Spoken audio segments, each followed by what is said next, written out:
जय हिंद साथियों, स्वागत है आपका self study classes with Sumit Jain YouTube channel और दोस्तों ऐप में। दोस्तों बहुत सारे स्टूडेंट को ऐप डाउनलोड नहीं करते बन रहा है या फिर कर भी लिया है तो कोर्स भी नहीं देख पा रहे हैं।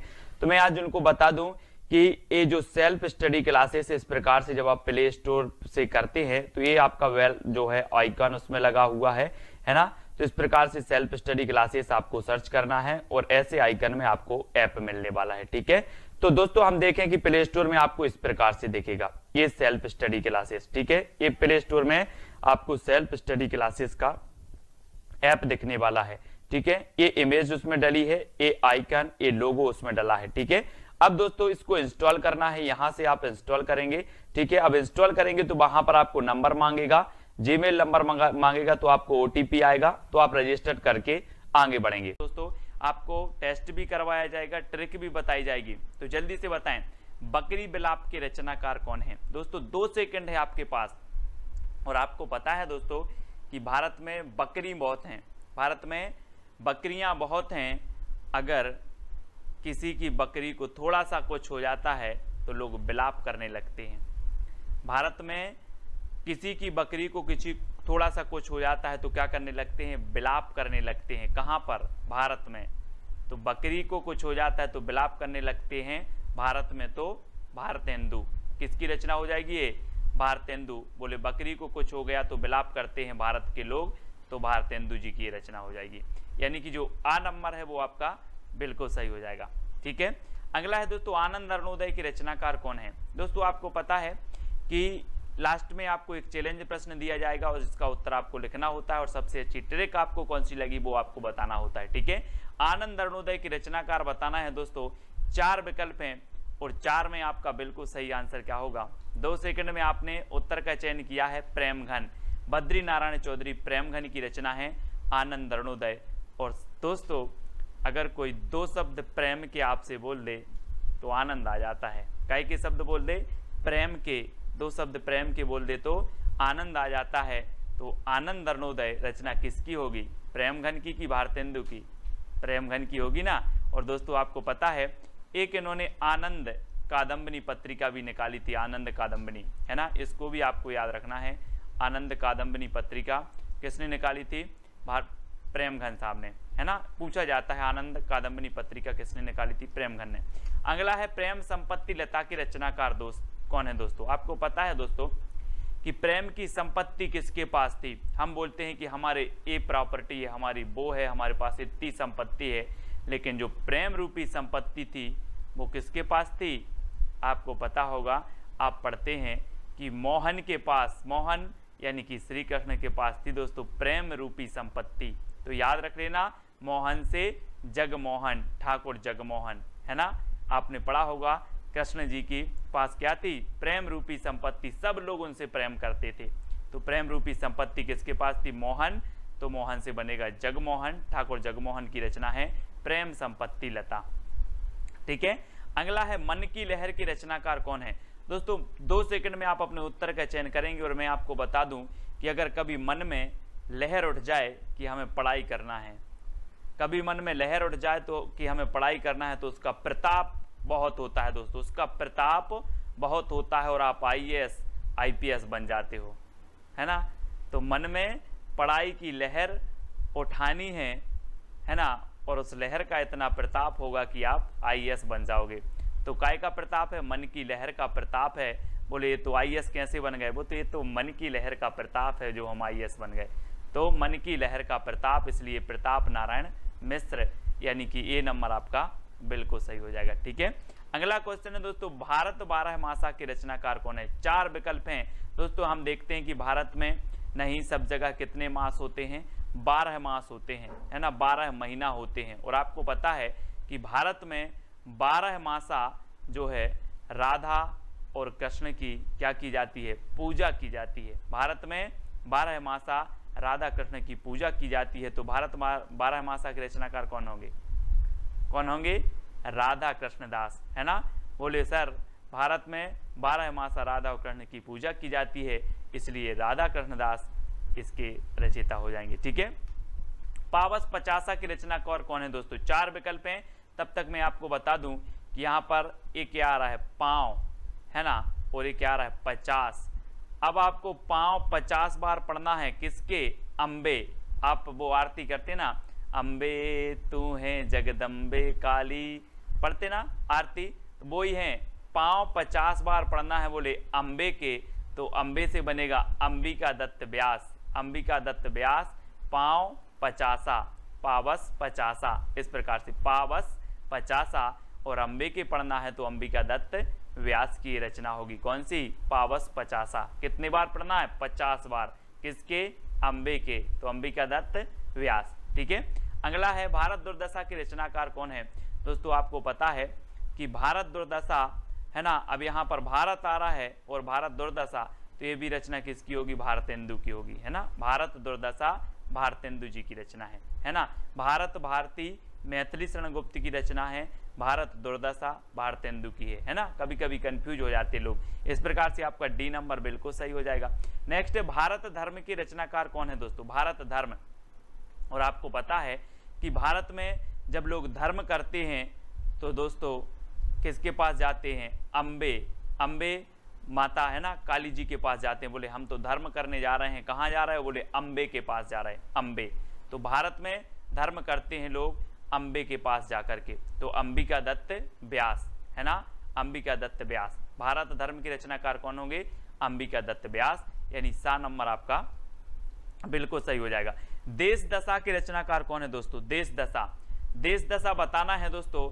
अब क्या हुआ कि श्री कृष्ण और राधा, राधा और कृष्ण सोचते होंगे कि अपने समय में भारत की दशा बहुत अच्छी थी, है ना, बहुत प्रेम करते थे लोग, अब देखो देश की दशा कैसी हो गई, देश की दशा कैसी हो गई, कौन सोच रहे हैं, राधा कृष्ण, राधा कृष्ण, तो राधा कृष्ण दास, है ना, राधा कृष्ण दास, देश की दशा, है ना। अब याद रख लेना, कभी नहीं बोलना, कौन सोच रहे हैं देश की दशा कैसी हो गई, राधा कृष्ण दास, यानी डी नंबर आपका बिल्कुल सही हो जाएगा। ठीक है, अगला है लोकोक्ति शतक के रचनाकार कौन है दोस्तों। आपको पता है दोस्तों, लोकोक्ति मतलब लोक में प्रचलित जो उक्ति होती हैं, और लोक में प्रचलित जो उक्ति होती हैं इनका प्रताप बहुत होता है दोस्तों। आपने अंदाज किया होगा अपने आसपास पड़ोस में अपने जो बड़े बुजुर्ग होते हैं वो लोकोक्ति फेंक देते हैं, एक आध कुछ होता है और डायलॉग में लोकोक्ति फेंक देते हैं, तो लोकोक्ति का प्रताप बहुत होता है। क्या होता है, प्रताप। तो लोकोक्ति शतक के रचनाकार कौन होंगे, बोले सर लोकोक्ति का प्रताप होता है, इसलिए प्रताप नारायण मिश्र, लोकोक्ति शतक। ठीक है, याद रखेंगे, ये नंबर आपका बिल्कुल सही हो जाएगा।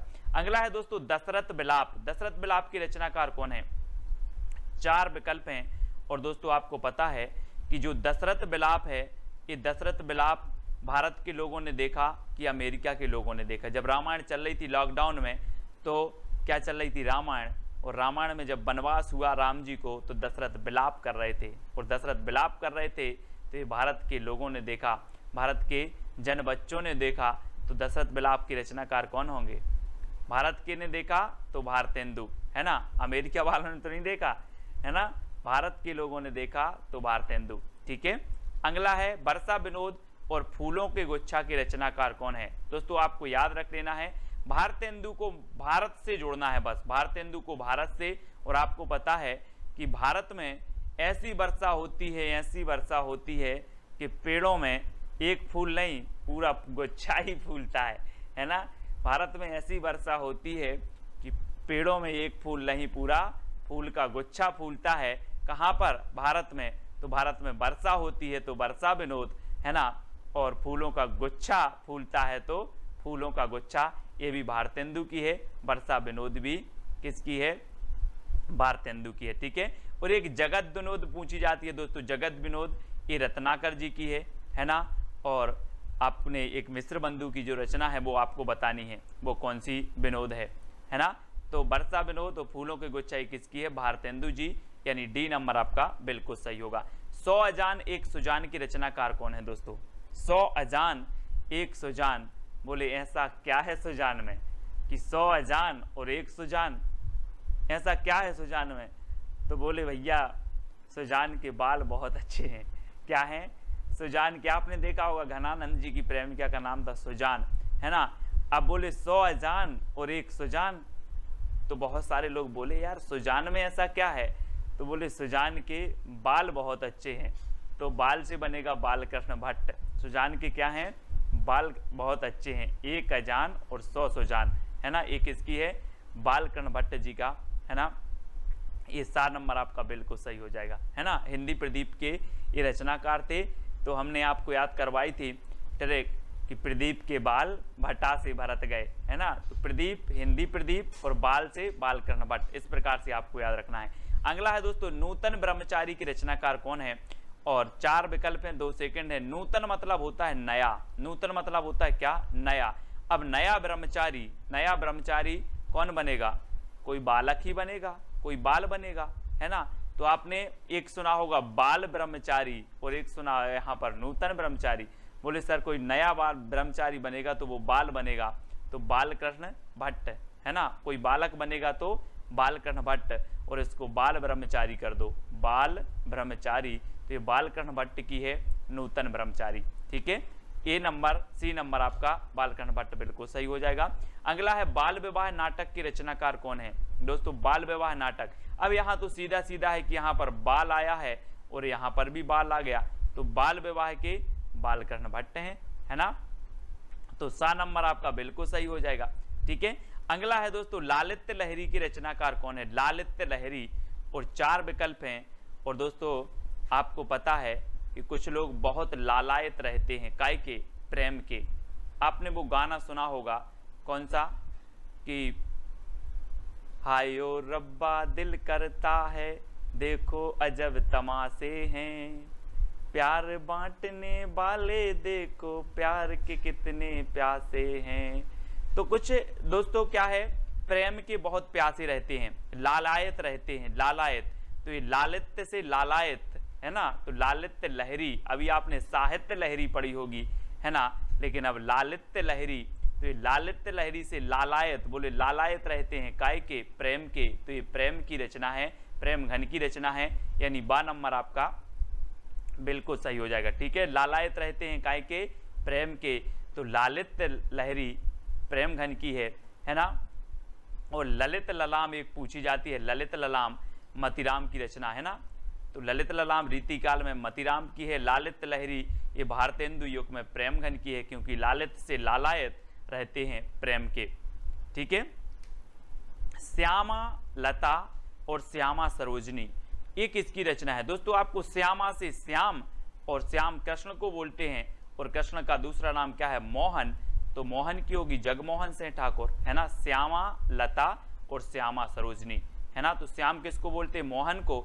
तो ठाकुर जगमोहन सिंह की दोनों रचना है, श्यामा लता और श्यामा सरोजनी, ठीक है। किसकी है, जगमोहन सिंह की। अगला क्वेश्चन है बंदर सभा के रचनाकार कौन है दोस्तों। आपको पता है दोस्तों कि भारत में बंदर की भी सभा होती है, भारत में बंदर की भी सभा होती है। अमेरिका में नहीं होती, कहाँ होती है, भारत में। तो भारत में बंदर सभा होती है, तो बंदर सभा के रचनाकार कौन होंगे, कौन होंगे, बंदर सभा भारत में होती है तो कौन होंगे, भारतेंदु की प्रेम घन, भारतेंदु होगी ना, भारत में होती है बंदर सभा, तो भारतेंदु जी की रचना है, ठीक है। अगला क्वेश्चन है देवयानी की रचनाकार कौन है दोस्तों। देवयानी, देव यानी क्या होता है, देव यानी, बोले सर देव यानी होता है मोहन, यानी कि कृष्ण जी। देव यानी मोहन, देव यानी मोहन। अब बोलते ना कि देव यानी क्या होता है, देव का मतलब क्या होता है, ऐसे करते ना। तो देव यानी मोहन, देव यानी मोहन, ठीक है। तो देवयानी के रचनाकार कौन होंगे, जगमोहन सिंह, ठाकुर जगमोहन सिंह, ठीक है। इस प्रकार से याद रखेंगे। अगला है अलौकिक लीला के रचनाकार कौन है दोस्तों। आपको पता है कि पहले क्या करते थे, जो भगवान थे वो क्या करते थे, प्रेम करते थे, तो बोले ये तो अलौकिक लीला है। भगवान प्रेम करते थे तो अलौकिक लीला है। तो क्या करते थे, प्रेम, तो प्रेम से प्रेम घन, अलौकिक लीला, है ना। बोले ये तो अलौकिक लीला है, प्रेम की अलौकिक लीला, प्रेम की अलौकिक लीला, याद रख लेना इस प्रकार से, प्रेम की अलौकिक लीला। सबसे पहली जो आपकी रचना है वैदेही वनवास और प्रिय प्रवास की रचनाकार कौन है। 2 सेकंड आपको दिए जाएंगे, आपको उत्तर कमेंट में लिखना है। और दोस्तों जब तक मैं आपको बता दूं कि वनवास किसको हुआ था, अयोध्या के राजा राम को हुआ था। किसको हुआ था? अयोध्या के राजा राम को वनवास हुआ था, है ना। तो अयोध्या से उपाध्याय आपका उत्तर होगा। और जब ये वनवास हुआ तो ये अपने प्रिय को लेकर प्रवास कर गए थे, वन को प्रवास कर गए थे, है ना। तो प्रिय को, तो प्रिय प्रवास, है ना। और अयोध्या के राजा किसको? राम को वनवास हुआ था, तो वैदेही वनवास हुआ था अयोध्या के राजा राम को, तो अयोध्या से उपाध्याय हरिऔध की रचना होगी। और ये प्रिय को ले गए थे, तो प्रिय प्रवास भी इन्हीं की रचना होगी। ठीक है, अब दोस्तों याद रख लेना है, ये दोनों ही रचना वैदेही वनवास और प्रिय प्रवास किसकी हैं? उपाध्याय हरिऔध जी की हैं। और प्रिय प्रवास ये हिंदी का खड़ी बोली का प्रथम महाकाव्य है। खड़ी बोली का प्रथम महाकाव्य माना जाता है प्रिय प्रवास। ठीक है, इसको याद रखेंगे। अगला है मिलन, पथिक, मानसी, स्वप्न के रचनाकार कौन है? तो रचनाकार कौन है दोस्तों? आपका बिल्कुल सही आंसर होगा, वो कौन होंगे? उत्तर आपका सही हो जाएगा दोस्तों, राम नरेश त्रिपाठी। कौन है? त्रिपाठी। यानी कि आपका जो विकल्प नंबर सी है वो बिल्कुल सही हो जाएगा। ठीक है, मिलन, पथिक, मानसी और स्वप्न, ये राम नरेश त्रिपाठी की चारों रचनाएं हैं। इनको याद कर लेना, इनका क्रम भी यही है दोस्तों। मिलन के पथ में मानसी का स्वप्न देखा, मिलन के पथ में मानसी, इनका क्रम भी सबसे पहले मिलन, फिर पथ, फिर मानसी और स्वप्न, इनका क्रमबद्ध भी कई बार पूछा जाता है। तो आपको याद रख लेना, मिलन के पथ में मानसी का स्वप्न देखा, ये राम नरेश त्रिपाठी की रचनाएं हैं, है ना। कैसे याद करोगे? मिलन के पथ में मानसी का स्वप्न देखा, ये राम नरेश त्रिपाठी जी की रचनाओं का एक ट्रिक हो जाएगी जो आपको याद रख लेना है।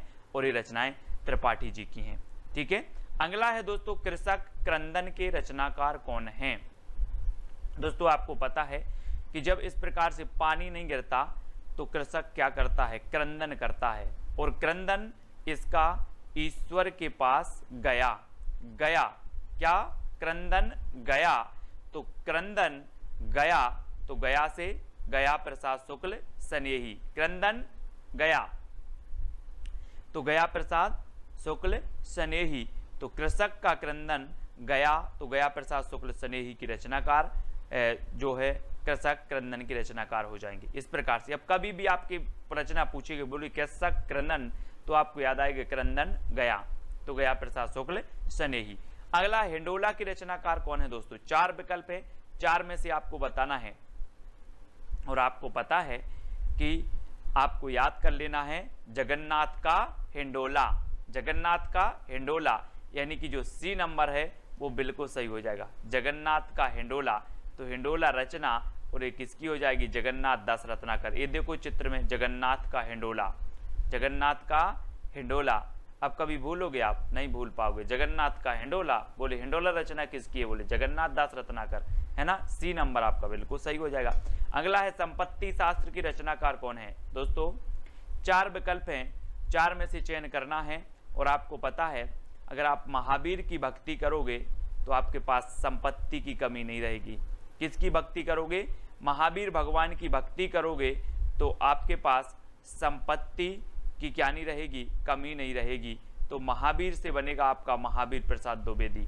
ठीक है, महावीर से क्या बनेगा? महावीर प्रसाद द्विवेदी। इस प्रकार से आपको याद रखना है। ठीक है, बोले महावीर की भक्ति करेंगे तो संपत्ति की कमी नहीं रहेगी। महावीर प्रसाद द्विवेदी, इनके नाम पर द्विवेदी योग का नाम पड़ा था। ठीक है, भारत भारती की रचनाकार कौन है दोस्तों? चार विकल्प हैं भारत भारती। और आपको पता है कि हम भारत भारती की शरण में हैं। हम लोग क्या हैं? भारत भारती की, माँ भारती की शरण में है कि नहीं है? चित्र में देखो जरा, माँ भारती की शरण में है हम लोग, है ना, माँ भारती की शरण में। तो भारत भारती की शरण, तो मैथिली शरण गुप्त, भारत भारती की शरण में है तो मैथिली शरण गुप्त, है ना, शरण गुप्त, मैथिली शरण गुप्त कि इसके रचनाकार हो जाएंगे, है ना। रस कलश के रचनाकार कौन है दोस्तों? रस कलश, ये देखो रस का कलश औंधा दिया, औंध दिया, है ना, रस का कलश औंध दिया। तो रस कलश की रचनाकार कौन होंगे? औंध दिया तो हरिऔध, है ना। रस का कलश हरि के ऊपर औंध दिया, हरि मतलब भगवान, भगवान के ऊपर औंध दिया।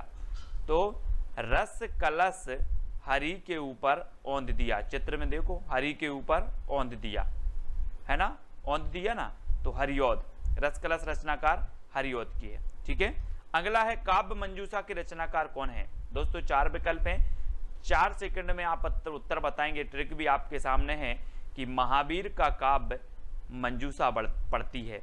महावीर का काव्य कौन पढ़ती है, मंजूषा पढ़ती है। तो काव्य मंजूषा महावीर प्रसाद द्विवेदी, यानी डी नंबर आपका बिल्कुल सही हो जाएगा। अब महावीर का काव्य मंजूषा पढ़ती है, याद रखेंगे आप, महावीर का काव्य मंजूषा पढ़ती है ना। तो काव्य मंजूषा के रचनाकार जो होंगे वो महावीर प्रसाद द्विवेदी होंगे। अगला है दोस्तों रंग में भंग के रचनाकार कौन है। रंग में भंग, दोस्तों आप रंग बना रहे थे और मैंने मेथी डाल दी, मेथी डाल दी, तो आप बोलोगे यार रंग में भंग कर दिया आपने, रंग में भंग कर दिया, क्या डाल दी, मेथी डाल दी, तो रंग में भंग कर दिया। तो रंग भंग के रचनाकार कौन होंगे, मेथी डाल दी तो मैथिली शरण गुप्त। रंग में भंग कर दिया मेथी डाल के, तो रंग में भंग ये रचना किसकी होगी, मैथिली शरण गुप्त की। अधिकांश लोगों को पता है, ये नंबर आपका बिल्कुल सही हो जाएगा। ठीक है, अगला है शंकर सरोज और शंकर सर्वस्व के रचनाकार कौन है। अब दोस्तों यहाँ पर शंकर आ रहा है, यहाँ पर भी शंकर आ रहा है, तो उत्तर में भी शंकर आएगा।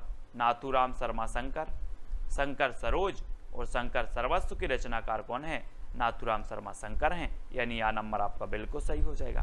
ठीक है, अगला है राम रावण विरोध की रचनाकार कौन है।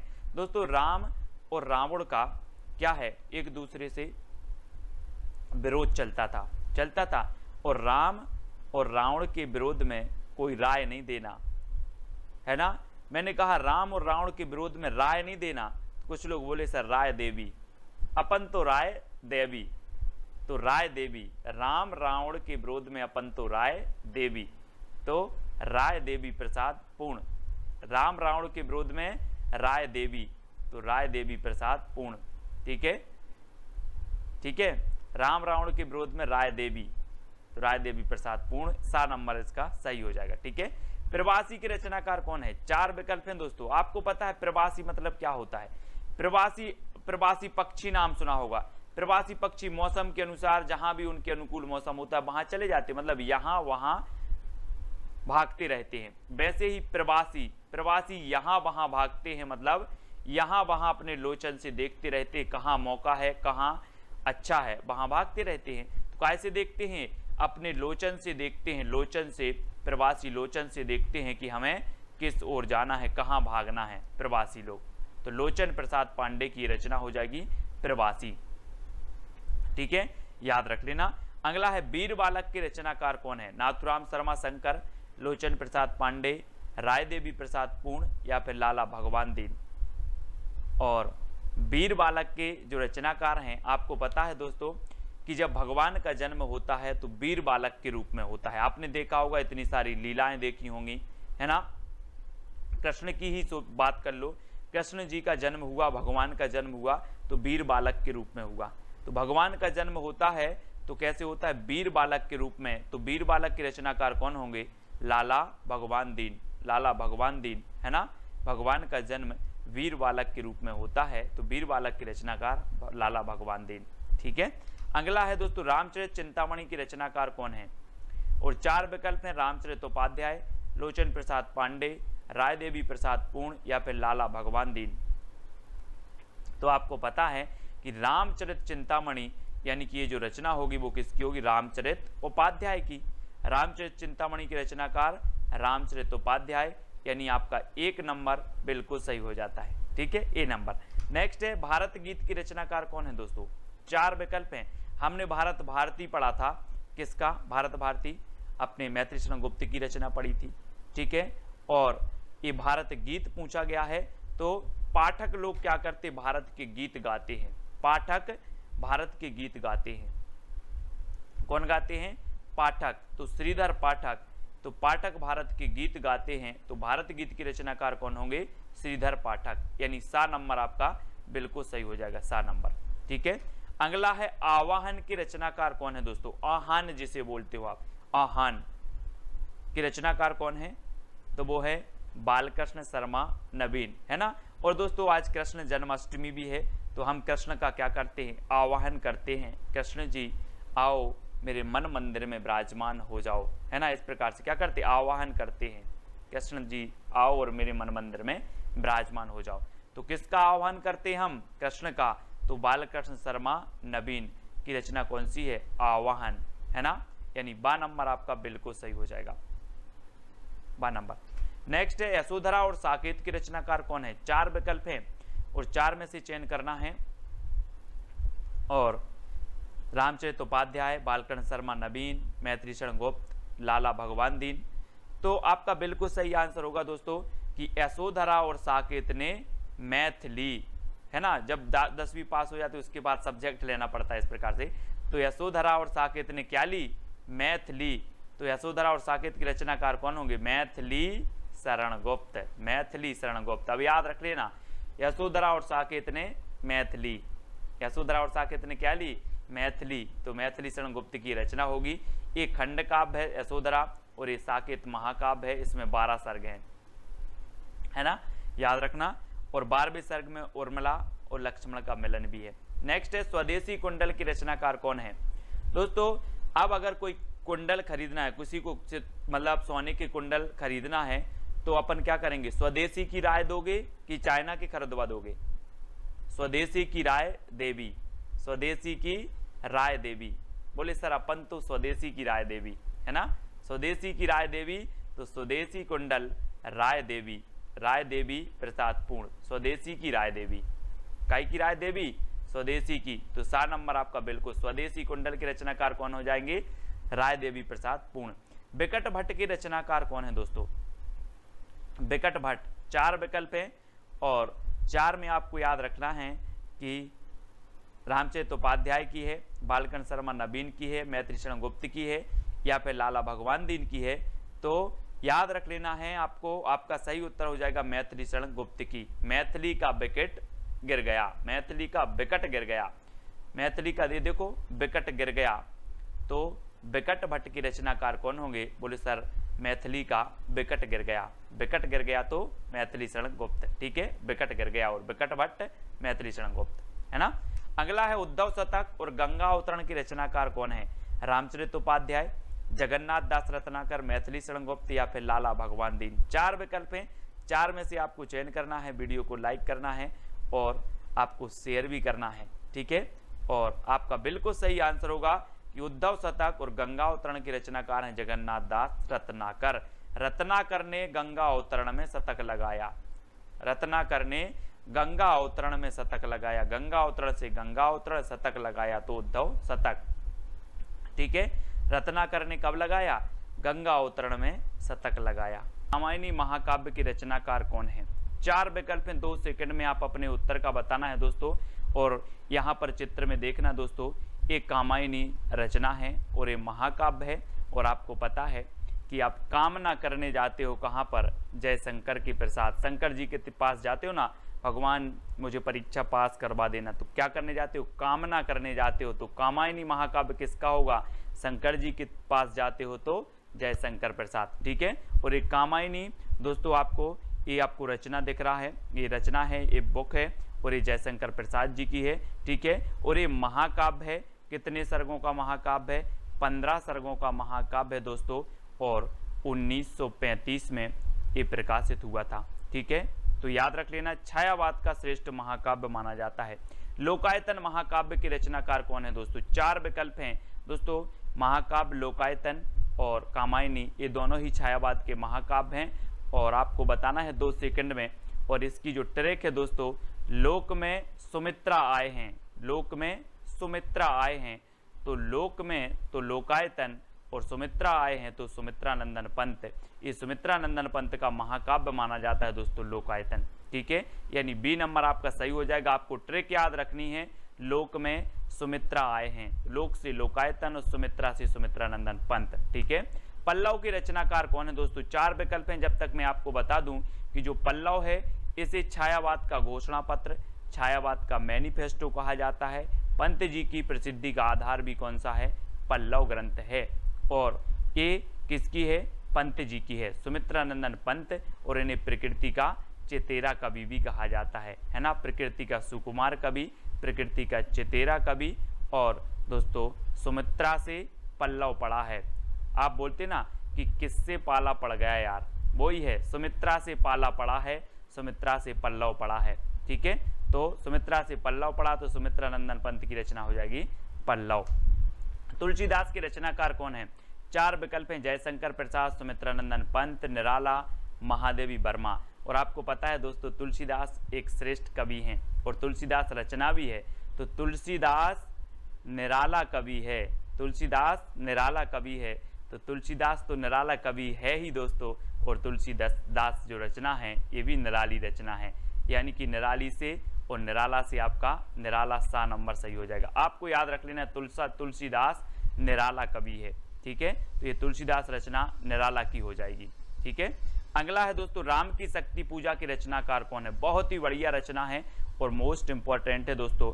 और राम की शक्ति की पूजा कौन करते हैं? निराले व्यक्ति करते हैं, है ना। या फिर राम की शक्ति पूजा निराली है, राम की शक्ति पूजा निराली है, राम की शक्ति पूजा निराले व्यक्ति करते हैं। तो राम की शक्ति पूजा के रचनाकार कौन होंगे? कौन होंगे? निराला, यानी कि जो सा नंबर है वो आपका बिल्कुल सही हो जाएगा। यामा के रचनाकार कौन है दोस्तों? यामा, जैसे कि 1982 में ज्ञानपीठ पुरस्कार मिला था दोस्तों, और आपको पता है कि आप बोलते ना या माँ, या माँ बोलते किसे? महादेवी को, महादेवी को माँ बोलते हैं। तो ये यामा भी रचना किसकी हो जाएगी? महादेवी वर्मा की हो जाएगी। ठीक है, याद रख लेना। छायावाद की श्रेष्ठ कवित्री हैं दोस्तों, इन्हें आधुनिक मीरा भी कहा जाता है ना। आधुनिक मीरा किसे कहा जाता है? तो महादेवी वर्मा को, है ना। और चित्ररेखा के रचनाकार कौन है? 4 विकल्प हैं, 2 सेकंड है दोस्तों आपके, और आपको बताना है, और आपका बिल्कुल यहाँ पर सही हो जाएगा। चित्ररेखा ए राम कुमार वर्मा, यानी कि जो सा नंबर है वो बिल्कुल सही हो जाएगा। दोस्तों आपको पता है राम कुमार का चित्र रेखा ने देखा, चित्र रेखा, तो राम कुमार का चित्र रेखा ने देखा, ये आपकी ट्रिक है। तो चित्र रेखा, है ना, चित्र रेखा ने देखा, किसका? राम कुमार का। तो चित्र रेखा के रचनाकार कौन होंगे? राम कुमार वर्मा। अब याद रख लेना आप कैसे याद रखोगे? राम कुमार का चित्र रेखा ने देखा, तो चित्र रेखा राम कुमार वर्मा की रचना हो जाएगी। ठीक है, अगला है निहार, रश्मि, नीरजा, सांदगीत और दीपशिखा के रचनाकार कौन है? 4 विकल्प आपके पास, जयशंकर प्रसाद, सुमित्रा नंदन पंत, राम कुमार वर्मा, महादेवी वर्मा। इनमें से 2 सेकंड में आपको बताना है कि निहार, रश्मि, नीरजा, है ना, सांदगीत और दीपशिखा। और आपको पता है दोस्तों कि ये पूरी ही रचनाएं किसकी हैं? महादेवी वर्मा की हैं। महादेवी वर्मा, यानी कि 4 नंबर आपका बिल्कुल सही हो जाएगा। अब यहाँ पर देखो दोस्तों, सबसे पहले क्या होता है प्रभात में? सबसे पहले जब हमारा सुबह होता है, प्रभात होता है, तब निहार आता है। निहार यानी कि ओस आता है कि सुबह सुबह की नहीं, ओस आता है, तो निहार आता है, निहार। ठीक है, फिर क्या आती है? रश्मि, यानी कि सूरज की ज्योति आती हैं, तो रश्मि आती है। ठीक है, फिर रश्मि आती है, और फिर दोस्तों नीरजा खिलती है, यानी कि जो है कमल खिलता है ना, कमल खिलता है, तो नीरजा खिलता है। ठीक है, फिर सांदगीत, फिर सांदगीत में हम क्या करते हैं? सांदगीत की बेला आती है, शाम को सांदगीत की बेला आती है, और उसके बाद हम महादेवी को क्या जलाते हैं? दीपशिखा जलाई जाती है, महादेवी को दीपशिखा जलाई जाती है। तो अब याद रख लेना, आप थोड़ा सा अपना मुंह ऊपर करो और देखो कि सबसे पहले प्रभात आता है ना, प्रभात आता है, फिर दोस्तों रश्मि आती है ना, फिर रश्मि आती है, फिर नीरजा खिलता है, फिर सांदगीत गाते हैं, सांदगीत की बेला आती है, और फिर महादेवी के सामने हम दीपशिखा जलाते हैं। तो ये चारों ही रचनाएं जो हो जाएंगी, 5 रचनाएं किसकी होंगी? महादेवी वर्मा की। ठीक है, इस प्रकार से याद रखेंगे। और अगला देखो दोस्तों, नए पत्ते की रचनाकार कौन है? जयशंकर प्रसाद, सुमित्रा नंदन पंत, निराला, महादेवी वर्मा। कौन है? ये सारी की सारी रचनाएं, ये सारी की सारी जो PDF स्टडी मटेरियल है दोस्तों, वो ज्वाइन मेंबर को ज्वाइन व्हाट्सएप ग्रुप में मिल पाएंगे। ठीक है, नए पत्ते के रचनाकार कौन है? और आपको पता है दोस्तों, ये नए पत्ते है ना, ये किसकी रचना है? सूर्यकांत त्रिपाठी, निराला। और आपने पेड़ में देखे होंगे जब नए पत्ते आते हैं तो बिल्कुल निराले पत्ते होते हैं। कैसे होते हैं? निराले होते हैं, नए पत्ते निराले होते हैं। तो नए पत्ते के रचनाकार कौन होंगे? निराला जी।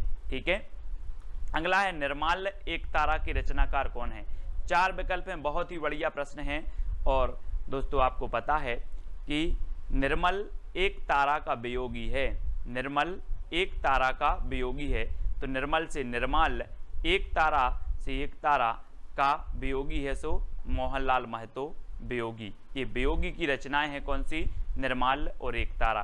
कैसे याद किया, आपको ट्रिक दी कि निर्मल एक तारा का वियोगी है, निर्मल एक तारा का वियोगी है, तो निर्मल और एक तारा के रचनाकार कौन होंगे, मोहनलाल महतो वियोगी। ठीक है। पंछी और रागिनी के रचनाकार कौन है दोस्तों, गोपाल सिंह नेपाली, सुमित्रानंदन पंत, मोहनलाल महतो या फिर महादेवी वर्मा। पंछी और रागिनी, और प्रश्न क्रमांक 11 में आपका बिल्कुल सही आंसर होगा रागिनी का नेपाली पंछी, रागिनी का नेपाली पंछी। तो रागिनी से रागिनी और नेपाली से हो जाएंगे आपके कौन, गोपाल सिंह नेपाली, और पंछी से पंछी। तो पंछी और रागिनी जो रचना है वो किसकी है, गोपाल सिंह नेपाली की। आपको ट्रिक याद रखना है, रागिनी का नेपाली पंछी, रागिनी का नेपाली पंछी। तो रागिनी और पंछी ये गोपाल सिंह नेपाली की रचना हो जाएंगी। ठीक है। अगला है दोस्तों अमृत और विष की रचनाकार कौन है। अमृत और विष 4 विकल्प हैं, और दोस्तों अगर आपने विष को अमृत समझकर पी लिया तो आपका उदय नहीं हो पाएगा। फिर क्या नहीं हो पाएगा, उदय नहीं हो पाएगा। तो अमृत और विष के रचनाकार कौन होंगे, बोले सर हमने विष को अमृत समझकर पी लिया और फिर उदय नहीं हुआ कभी।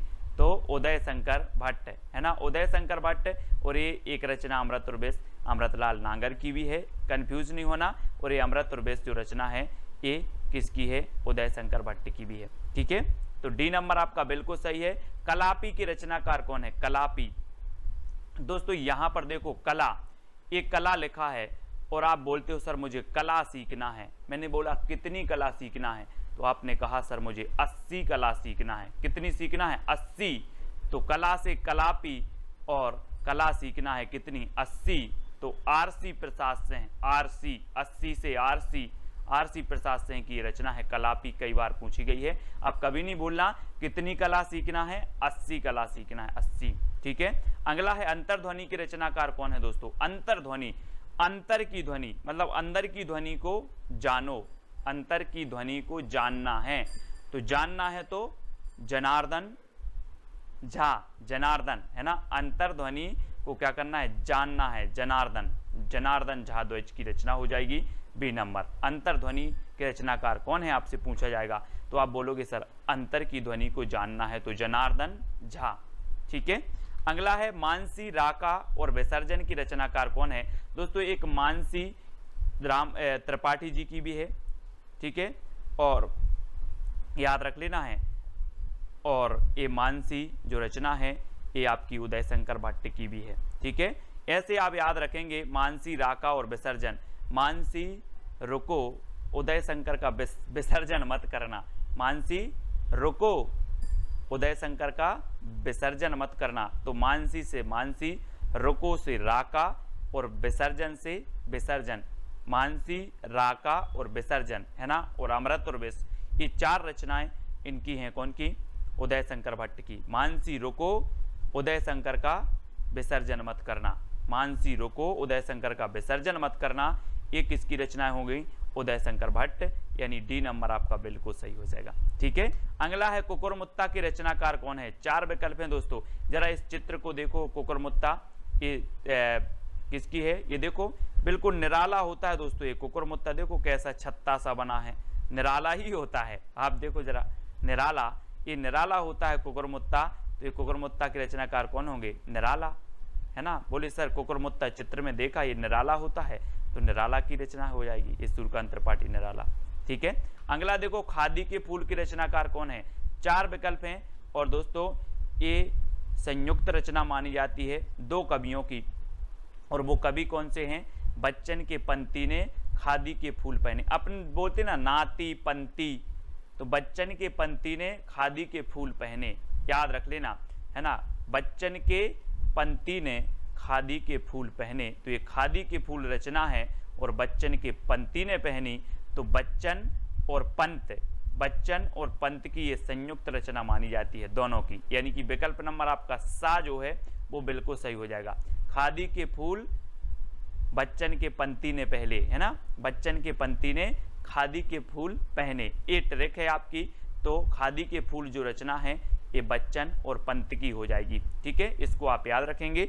अगला है करुणालय और आंसू की रचनाकार कौन है। दोस्तों आपको ट्रिक कौन सी अच्छी लगी है वो आप बता देना, और आप ज्वाइन व्हाट्सएप ग्रुप से ज्वाइन होना चाहते हैं, है ना, जुड़ना चाहते हैं, तो आपको चैनल के ज्वाइन मेंबर बनना पड़ेगा। ज्वाइन मेंबर का अलग से व्हाट्सएप ग्रुप है और जो है सब्सक्राइबर मेंबर का अलग से व्हाट्सएप ग्रुप है, ठीक है। तो ज्वाइन मेंबर को विशेष जो है यहाँ पर स्टडी मटेरियल प्रेषित किया जाता है दोस्तों, और सब्सक्राइब मेंबर को टेस्ट आदि बहुत सारी चीज़ें करवाई जाती हैं। तो आप ज्वाइन मेंबर बनना चाहते हैं तो चैनल के ज्वाइन बटन पर क्लिक करें और वहाँ से आप कुछ राशि पे करके जो है ज्वाइन मेंबर बन सकते हो। करुणालय और आंसू की रचनाकार कौन है। दोस्तों आपको पता है कि करुणालय आंसू, करुणा के आंसू हम पढ़ते ना, करुणा के आंसू शंकर जी के सामने करुण के आंसू, ऐसे लिख लो, शंकर जी के सामने करुण के आंसू बहाते हैं, करुणा के आंसू बहाते हैं, करुण से करुणा कर दो, करुणा के आंसू बहाते हैं, किसके सामने, शंकर जी के सामने। तो शंकर जी यानी कि जयशंकर प्रसाद। वैसे तो करुणालय और आंसू सभी को पता होगा, लेकिन याद रख लें कि जो है शंकर जी के सामने करुणा के आंसू बहाते हैं, करुणा के आंसू, तो करुणालय और आंसू, ठीक है। इस प्रकार से कामायनी इनकी हम रचना पढ़ चुके हैं, ठीक है। करुणालय भी है, आंसू भी है, झरना भी है, और उर्वशी एक इनकी रचना भी है, ठीक है। तो इनको भी आपको याद रखेंगे। और यहाँ पर शंकर जी के सामने करुणा के आंसू बहाते हैं। लहर, झरना और उर्वशी की रचनाकार कौन है दोस्तों। 4 विकल्प हैं, 4 में से आपको बताना है, और यहाँ पर आपका जो बिल्कुल सही आंसर हो जाएगा वो क्या हो जाएगा, लहर। यहाँ पर देखो दोस्तों ये शंकर जी बैठे हुए हैं, है ना, शंकर जी बैठे हैं और यहाँ से इनके जटों से लहर निकली, तो लहर निकली तो मानो ऐसा लग रहा था कि झरना निकला है, कोई झरना, है ना। और जब लोगों ने देखा तो लोगों के उर बसी, लोगों के उर मतलब हृदय, और हृदय में बसी, तो ऐसी लहर निकली कि झरना लग रहा था। और जब झरना लोगों ने देखा तो लोगों के उर बसी, तो कहाँ से, शंकर जी की जटाओं से। आप बोलते ना कि गंगा निकली है। तो लहर, झरना और उर्वशी के रचनाकार कौन होंगे, जयशंकर प्रसाद, ठीक है। शंकर जी का नाम आ रहा है तो यहाँ भी जयशंकर प्रसाद। कि कृष्णार्जुन युद्ध 1918 के रचनाकार कौन है। अब 2 सेकंड आपको दिए जाते हैं, 4 विकल्प आपके पास हैं दोस्तों। अब यहाँ पर एक रचना आई है कृष्णार्जुन युद्ध। अब दोस्तों एक बात कॉमन सेंस लगाना कि कृष्ण और अर्जुन का युद्ध क्यों हुआ होगा, क्यों हुआ होगा, माखन के चक्कर में। काय के चक्कर में, यहाँ पर देखो कृष्ण और अर्जुन का बोले सर, कृष्ण और अर्जुन का युद्ध हुआ था माखन के चक्कर में। तो कृष्ण अर्जुन युद्ध के रचनाकार कौन होंगे, माखन के चक्कर में हुआ तो माखनलाल चतुर्वेदी, ठीक है। माखन के चक्कर में माखनलाल चतुर्वेदी। इस प्रकार से याद करेंगे, बोले माखन के चक्कर में कृष्ण और अर्जुन का युद्ध हुआ, ठीक है। ये आपकी ट्रिक हो गई। नेक्स्ट है जय हिंद के रचनाकार कौन है दोस्तों। जी हाँ दोस्तों, जय हिंद रचना भी है, 1948 की है। अब आपको बताना इसके रचनाकार कौन है। तो ट्रिक है दोस्तों, सियाराम की शरण में जय हिंद लिखा। किसकी शरण में, यहां पर चित्र में देखो, सियाराम की शरण में जय हिंद लिखा, ठीक है। तो किसकी शरण में, सियाराम शरण गुप्त, ठीक है। ये हो जाएंगे दोस्तों आपको। जय हिंद रचना है इनकी 1948 की रचना है। और आपको पता होगा कि जो सियाराम शरण गुप्त हैं ये मैथिली शरण गुप्त के छोटे भाई थे, अनुज थे, ठीक है। और इनकी रचना है जय हिंद 1948 की। हमने कैसे याद किया कि सियाराम की शरण में जय हिंद लिखा, तो जय हिंद रचना सियाराम शरण की, ठीक है। अगला है कुमकुम 1936 के रचनाकार कौन है। 4 विकल्प हैं दोस्तों, 4 में से चयन करना है। और एक चीज बताना कि कुमकुम एक बिंदी आती है, आपको पता होगा, है ना। कुमकुम एक सीरियल भी आता है, कुमकुम एक बिंदी भी आती है। 4 विकल्प में से आप सही बताना, और आपका बिल्कुल सही आंसर होगा दोस्तों बालकृष्ण शर्मा नवीन, है ना। बालकृष्ण शर्मा नवीन कुमकुम। और देखना दोस्तों, आप थोड़ा सा इमेज करना कि ये बाल हैं, यहाँ पर देखो ये बाल हैं, बालों के नीचे आप क्या लगाते हो, कुमकुम लगाते हो, ठीक है। और ये आपकी पलक हैं, दोनों पलकों के बीच में आप कुमकुम लगाते हो। तो बालों के नीचे यानी कि बालकृष्ण भट्ट नीचे कुमकुम लगाते हो तो कुमकुम, और दोनों पलकों के बीच में तो अपलक, पलक के बीच में, तो आपलक भी इनकी रचना हो जाएगी। ठीक है, और कौन लगाती है? उर्मिला। कैसे ट्रिक है इसकी? पलक झपकते ही उर्मिला ने बालों के नीचे रश्मि रेखा से कुमकुम लगाई। ठीक है, ये दोस्तों बालकर्ण शर्मा नवीन की कुछ रचनाएं हैं। आपको ट्रिक है कि बाल झपकते ही जो है उर्मिला ने बालों के नीचे रश्मि रेखा से कुमकुम लगाई। ठीक है, पलक झपकते ही, ये आपकी ट्रिक हो जाएगी दोस्तों, इसको आपको याद रखना है। और इनकी रचनाएं देखो, क्रमबद्ध कुमकुम 1936 की, आपलक 1951, रश्मि रेखा 1951, क्वासी 1952, हम बिस्पाई जन्म के 1955 और उर्मिला 1957। ठीक है, ये बालकर्ण शर्मा नवीन की रचना है। अब आपको याद रख लेना है, पलक झपकते ही उर्मिला ने बालों के नीचे रश्मि रेखा से कुमकुम लगाई। ठीक है, ये चीज आपको याद रखनी है और इनकी रचनाएं याद हो जाती हैं, साथ ही क्रमबद्ध भी हैं, सन भी आपको दिए हैं। ठीक है, ये उर्मिला हैं और पलक झपकते ही, तो उर्मिला से उर्मिला, पलक से आपलक, बालों के नीचे कुमकुम, तो ये कुमकुम। ठीक है, तो इस प्रकार से आपको याद कर लेना है इनकी रचनाएं, और इसके पहले के बहुत सारे जो वीडियो हैं वो आपको जरूर देखना है दोस्तों। ठीक है, बिखरे मोती और त्रिधारा के रचनाकार कौन है? 4 विकल्प हैं, सुभद्रा कुमारी चौहान, सियाराम शरण गुप्त, बालकर्ण शर्मा नवीन या फिर रामधारी सिंह दिनकर। और आपको पता है दोस्तों, ट्रिक भी मैंने नीचे दी है कि सुभद्रा के बिखरे मोती की त्रिधारा निकली। सुभद्रा के जो बिखरे मोती थे उनकी कितनी धारा निकली? त्रिधारा निकली। किसकी? सुभद्रा। तो सुभद्रा कुमारी चौहान की बिखरे मोती और त्रिधारा, ये रचनाएं दोनों ही इनकी हो जाएंगी, यानी आपका उत्तर होगा सुभद्रा कुमारी चौहान। आ नंबर आपका बिल्कुल सही हो जाएगा। ठीक है, परशुराम की प्रतीक्षा के रचनाकार कौन है? 4 विकल्प हैं, पहला है सुभद्रा कुमारी चौहान, सियाराम शरण गुप्त, बालकर्ण शर्मा नवीन या फिर रामधारी सिंह दिनकर। और आपको पता है दोस्तों कि रामधारी सिंह दिनकर को अनल का कवि कहा जाता है, ओज का कवि कहा जाता है। और परशुराम की प्रतीक्षा इनकी दोस्तों बहुत ही बढ़िया रचना है, कई बार पूछी गई है। नीचे ट्रिक दी है कि परशुराम की प्रतीक्षा में उर्वशी और रश्मि ने कुरुक्षेत्र में हुंकार भरी, है ना। तो ये चीज़ आपको याद रखनी है कि परशुराम की प्रतीक्षा में जो है उर्वशी और रश्मि ने कुरुक्षेत्र में जो है हुंकार भरी। तो इनकी परशुराम की प्रतीक्षा, उर्वशी, रश्मि, कुरुक्षेत्र और हुंकार, ये इनकी रचनाएं हो जाएंगी। ठीक है, और एक इनकी रचना और है, कौन सी? रेणुका। रेणुका भी आपको याद रख लेनी है। ठीक है, इन्हीं की है, दिनकर जी की। और उर्वशी के लिए दोस्तों इन्हें 1978 में ज्ञानपीठ पुरस्कार भी मिला है। ठीक है, तो याद रखेंगे, क्या याद रखना? परशुराम की प्रतीक्षा में उर्वशी और रश्मि ने कुरुक्षेत्र में हुंकार भरी। ठीक है, ये चीज आपको याद रखनी है। हल्दी घाटी के रचनाकार कौन है? हल्दी घाटी के रचनाकार बताना है दोस्तों, मैथिली शरण गुप्त, श्याम नारायण पांडे, बालकर्ण शर्मा नवीन या फिर रामधारी सिंह दिनकर। और आपका बिल्कुल सही आंसर क्या हो जाएगा? हल्दी घाटी के जो रचनाकार हैं वो हैं श्याम नारायण पांडे। श्याम नारायण पांडे। अब एक चीज याद रख लेना दोस्तों, एक रचना है श्याम सगाई। श्याम सगाई रचना किसकी है? नंददास की रचना है।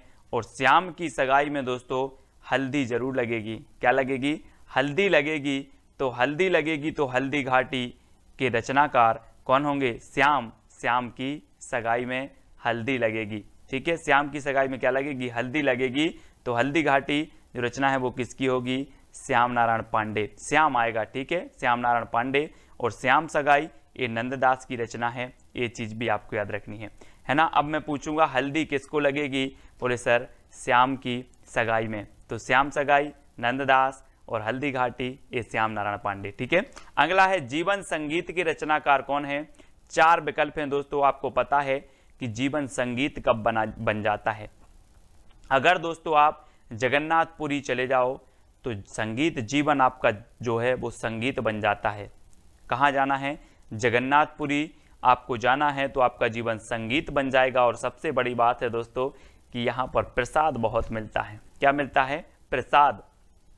तो जीवन संगीत कब बनता है? जब आप जगन्नाथपुरी जाओगे और यहाँ पर प्रसाद मिलता है, तो जगन्नाथ प्रसाद मिलिंद, है ना। प्रसाद मिलिंद, जगन्नाथपुरी में प्रसाद मिलिंद, तो जीवन संगीत बन जाता है ना। इस प्रकार से अब मैं पूछूंगा जीवन संगीत कब बन जाता है, तो आप बताओगे कि सर जगन्नाथपुरी पहुंच जाएं और वहां पर प्रसाद बहुत मिलता है तो जीवन संगीत बन जाता है। ठीक है, तो जीवन संगीत जगन्नाथ प्रसाद मिलिंद। ठीक है, अगला है ज्वाला के रचनाकार कौन है। 4 विकल्प हैं दोस्तों, मैथिली शरण गुप्त, श्याम नारायण पांडे, जगन्नाथ प्रसाद मिलिंद या फिर केदारनाथ मिश्र। प्रभात आपको पता होगा कि दोस्तों केदारनाथ में जब बाढ़ आई थी तो सभी लोगों ने वहाँ पर जितने लोगों की मृत्यु हुई थी, जितने लोग बह गए थे, कुछ लोग बेघर हो गए थे, है ना, उनके लिए श्रद्धांजलि के लिए क्या जलाई थी, ज्वाला जलाई थी, ज्वाला, है ना। ये देखो यहाँ पर ज्वाला जलाई थी, कहाँ के लिए, केदारनाथ के लिए। तो ज्वाला के रचनाकार कौन होंगे, केदारनाथ मिश्र। प्रभात, अब यहाँ अग्रवाल नहीं जोड़ना, सिंह नहीं जोड़ना, ये केदारनाथ मिश्र प्रभात हैं जिनकी रचना है ज्वाला। ठीक है, ये चीज आपको याद रखनी है। अगला है साहित्य देवता के रचनाकार कौन है। 4 विकल्प हैं और आपको पता है दोस्तों कि साहित्य देवता को आपको माखन देना पड़ेगा तभी ये सारी रचनाएं याद होंगी, है ना। बोले साहित्य देवता माखन खा लो लेकिन ये रचनाएं याद हो जाएं, है ना। अब सभी लोग माखन खवा देना साहित्य देवता को, तो माखन खवा देना तो माखनलाल चतुर्वेदी, है ना, याद रख लेना। अब साहित्य देवता को प्रसन्न करना है तो माखन खवाना पड़ेगा, माखन, है ना। तो साहित्य देवता के रचनाकार माखन खवाना पड़ेगा तो माखनलाल चतुर्वेदी। 1942 की ये रचना है। अगला है मौर्य विजय के रचनाकार कौन है दोस्तों। 4 विकल्प हैं और आपने रामायण बहुत देखी है। मैथिली शरण गुप्त हैं, श्याम नारायण पांडे हैं, जगन्नाथ प्रसाद मिलिंद हैं या फिर सियाराम शरण गुप्त हैं। और आपको पता होगा दोस्तों कि जब श्री राम विजय प्राप्त करके आए तो इन्हें मौर्य मुकुट लगाया गया। क्या लगाया गया, मौर्य मुकुट लगा गया। किसे, सियाराम को, श्री राम को। ठीक है, तो सियाराम शरण गुप्त की रचना होगी कौन सी, मौर्य विजय। बोले मौर्य विजय प्राप्त करे आए तो मौर्य मुकुट लगाए। देखो चित्र में मौर्य मुकुट लगाया गया, ये क्या करके आए थे, ये दोस्तों विजय प्राप्त करके आए थे। तो सियाराम शरण गुप्त की रचना होगी कौन सी, मौर्य विजय। इसको अब याद रखेंगे। अगला है कैदी और कोकिला के रचनाकार कौन है। मैथिली शरण गुप्त हैं, श्याम नारायण पांडे या फिर जगन्नाथ प्रसाद मिलिंद या माखनलाल चतुर्वेदी। तो आपको पता है दोस्तों कैदी और कोकिला को हमें क्या खिलाना है, माखन खिलाना है। बहुत ही प्रसिद्ध रचना हुई है दोस्तों ये माखनलाल चतुर्वेदी जी की, कैदी और कोकिला, है ना। और कैदी और कोकिला को हमें माखन खवा देना है तो माखनलाल चतुर्वेदी। ठीक है, माखनलाल चतुर्वेदी की रचना है कैदी और कोकिला। ठीक है, अगला है सभा का खेल के रचनाकार कौन है दोस्तों। सभा के खेल, और आपको पता है दोस्तों कि विभिन्न प्रकार की सभा होती है लेकिन कई सभा में लोगों के भद्रा भी उतर जाते हैं। अपन बोलते ना सभा में आज उसके भद्रा उतर गए। तो सभा का खेल और सभा में भद्रा उतर जाते हैं तो सुभद्रा कुमारी चौहान। सभा का खेल के रचनाकार कौन होंगे, सुभद्रा कुमारी चौहान, है ना। बोले सर सभा में तो भद्रा उतर जाते हैं तो सुभद्रा, भद्रा से सुभद्रा कुमारी चौहान। ठीक है, डी नंबर आपका बिल्कुल सही हो जाएगा। नेक्स्ट है नूरजहां के रचनाकार कौन है। मैथिली शरण गुप्त, श्याम नारायण पांडे, गुरु भक्त सिंह या फिर सुभद्रा कुमारी चौहान। नूरजहां, और आपको पता है दोस्तों कि नूरजहां आदि के चक्कर में कौन नहीं पड़ते, वो नहीं पड़ते, कौन, गुरु भक्त। गुरु भक्त नूरजहां के पीछे नहीं पड़ते, चक्कर में नहीं पड़ते, कौन, गुरु भक्त लोग। इन्हें सिर्फ भक्ति से काम होता है तो गुरु भक्त सिंह। ठीक है, नूरजहां के रचनाकार कौन होंगे, बोले सर नूरजहां के चक्कर में भक्त लोग नहीं पड़ते, गुरु भक्त नहीं पड़ते, तो गुरु भक्त सिंह। ठीक है, इस प्रकार से याद करेंगे और ये सिर्फ याद करने का माध्यम है। ठीक है, अगला है कुड़ाल के रचनाकार कौन है। मैथिली शरण गुप्त हैं, श्याम नारायण पांडे, सोहनलाल द्विवेदी या फिर सुभद्रा कुमारी चौहान। और बहुत ही बढ़िया ये प्रश्न है दोस्तों, कुणाल के रचनाकार कौन है, सोहनलाल द्विवेदी, यानी कि आपका सही उत्तर होगा विकल्प नंबर सी। ठीक है, सोहनलाल द्विवेदी। अगला है आत्म बलिदान के रचनाकार कौन है। मैथिली शरण गुप्त हैं, श्याम नारायण पांडे, बालकन शर्मा नवीन या फिर सुभद्रा कुमारी चौहान। दोस्तों आपको पता है अगर मैं बोलूं कि आप आत्म बलिदान कर दो, बोलो सर मैं आत्म बलिदान तो कर दूंगा लेकिन मेरे बालों के बलिदान की मत बोलना, मेरे बालों की बलिदान की मत बोलना, मैं सब कुछ बलिदान कर दूंगा, बालों के बलिदान की मत बोलना। तो आत्म बलिदान की रचनाकार कौन होंगे, बालकृष्ण भट्ट। बाल की मत नहीं, बाल की मत बोलना, है ना, ठीक है। तो बालकृष्ण भट्ट हमने याद किया था दोस्तों, एक हिंदी प्रदीप की रचनाकार थे बालकृष्ण भट्ट। ये बालकृष्ण शर्मा नवीन है, लेकिन हिंदी प्रदीप के हमने देखे थे कि प्रदीप के बाल भट्टा से भरत गए, है ना। तो प्रदीप यानी हिंदी प्रदीप और हिंदी प्रदीप के संपादक बालकृष्ण भट्ट। उसी प्रकार से आत्म बलिदान तो हम कर देंगे, लेकिन बालों का बलिदान की मत बोलना। तो आत्म बलिदान के रचनाकार कौन होंगे? बाल से होगा बालकृष्ण शर्मा नवीन, ठीक है। अगला है तक्षशिला के रचनाकार कौन है? 4 विकल्प हैं और दोस्तों आपको पता होगा कि तक्षशिला विश्वविद्यालय बना था, है ना। और जो तक्षशिला है ये बौद्ध शिक्षा बौद्ध धर्म से संबंधित था, यहाँ का जो क्षेत्र था, ठीक है। और तक्षशिला का क्या हुआ था? भारत में उदय हुआ था। तक्षशिला का भारत में उदय हुआ था। तो तक्षशिला के रचनाकार कौन होंगे? तक्षशिला का उदय यानी कि उदय शंकर भट्ट, ठीक है। उदय शंकर भट्ट, अमृत और विष इनकी एक रचना हमने पढ़ी थी, है ना।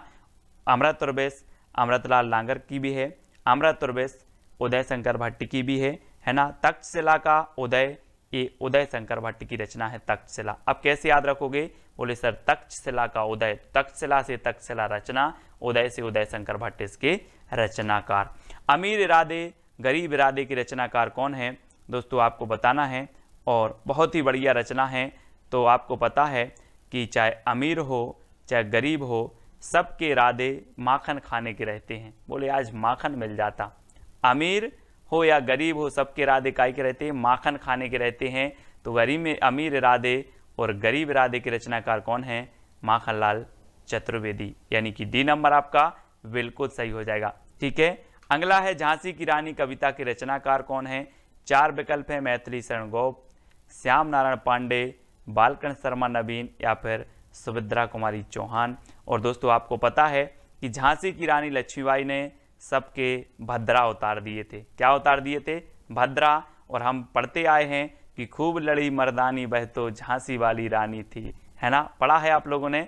तो झांसी की रानी कविता, झांसी की रानी ने भद्रा उतार दिए थे, तो सुभद्रा कुमारी चौहान, ठीक है। अगला हिमकिरीटनी हिमतरंगिणी की रचनाकार कौन है? दोस्तों आपको पता है हिमतरंगिणी के लिए साहित्य अकादमी पुरस्कार मिला 1955 में, है ना, सबसे पहले। और ये रचना किसकी है? और आपको पता है दोस्तों, हिम जैसी जम जाता है क्या? माखन। माखन भी हिम जैसे जम जाता है। तो याद रख लेना क्या जम जाता है? माखन। काय के जैसे? हिम जैसे। तो हिमतरंगिणी और हिमकरटनी माखन जैसे जम जाते हैं, तो माखनलाल चतुर्वेदी, यानी कि डी नंबर आपका बिल्कुल सही होगा। और 1942 की रचना, 1949 की और 1955 में इसे साहित्य अकादमी पुरस्कार मिला हेमतरंगिणी के लिए, सबसे पहले हिंदी में, ठीक है। अगला है पाथेय के रचनाकार कौन है? 4 विकल्प हैं दोस्तों। और आपको पता है कि दोस्तों सिया राम को जब क्या हुआ, वनवास हुआ, तो इनके बहुत सारे पाथेय बने, है ना। आपने नाम सुना होगा, बोले केवट के भाग्य खुल गए, केवट भी पाथेय बना। ऐसे अनेकों ऋषि मुनि थे जो सिया राम के पाथेय बने। कौन के? सिया राम के पाथेय बने। तो पाथेय की रचनाकार कौन होंगे? सियाराम शरण गुप्त, सियाराम शरण गुप्त, ठीक है। तो सियाराम के पाथेय इस प्रकार से आपको याद रख लेना। बोले सियाराम के बहुत सारे पाथेय बने। नींद के बादल 1947 के रचनाकार कौन है?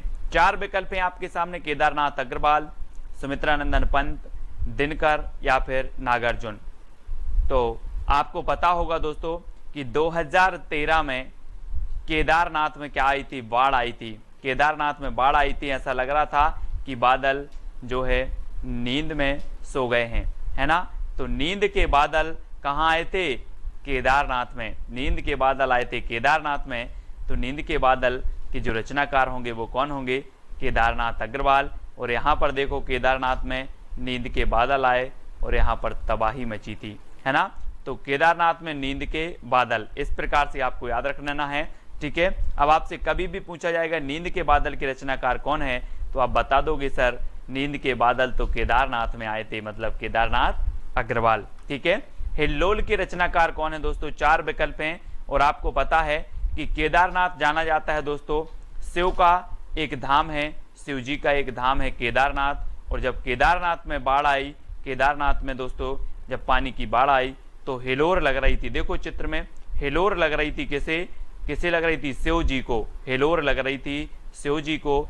तो हिलोर से हिल्लोल, और हिल्लोल के रचनाकार कौन होंगे? शिव मंगल सिंह सुमन।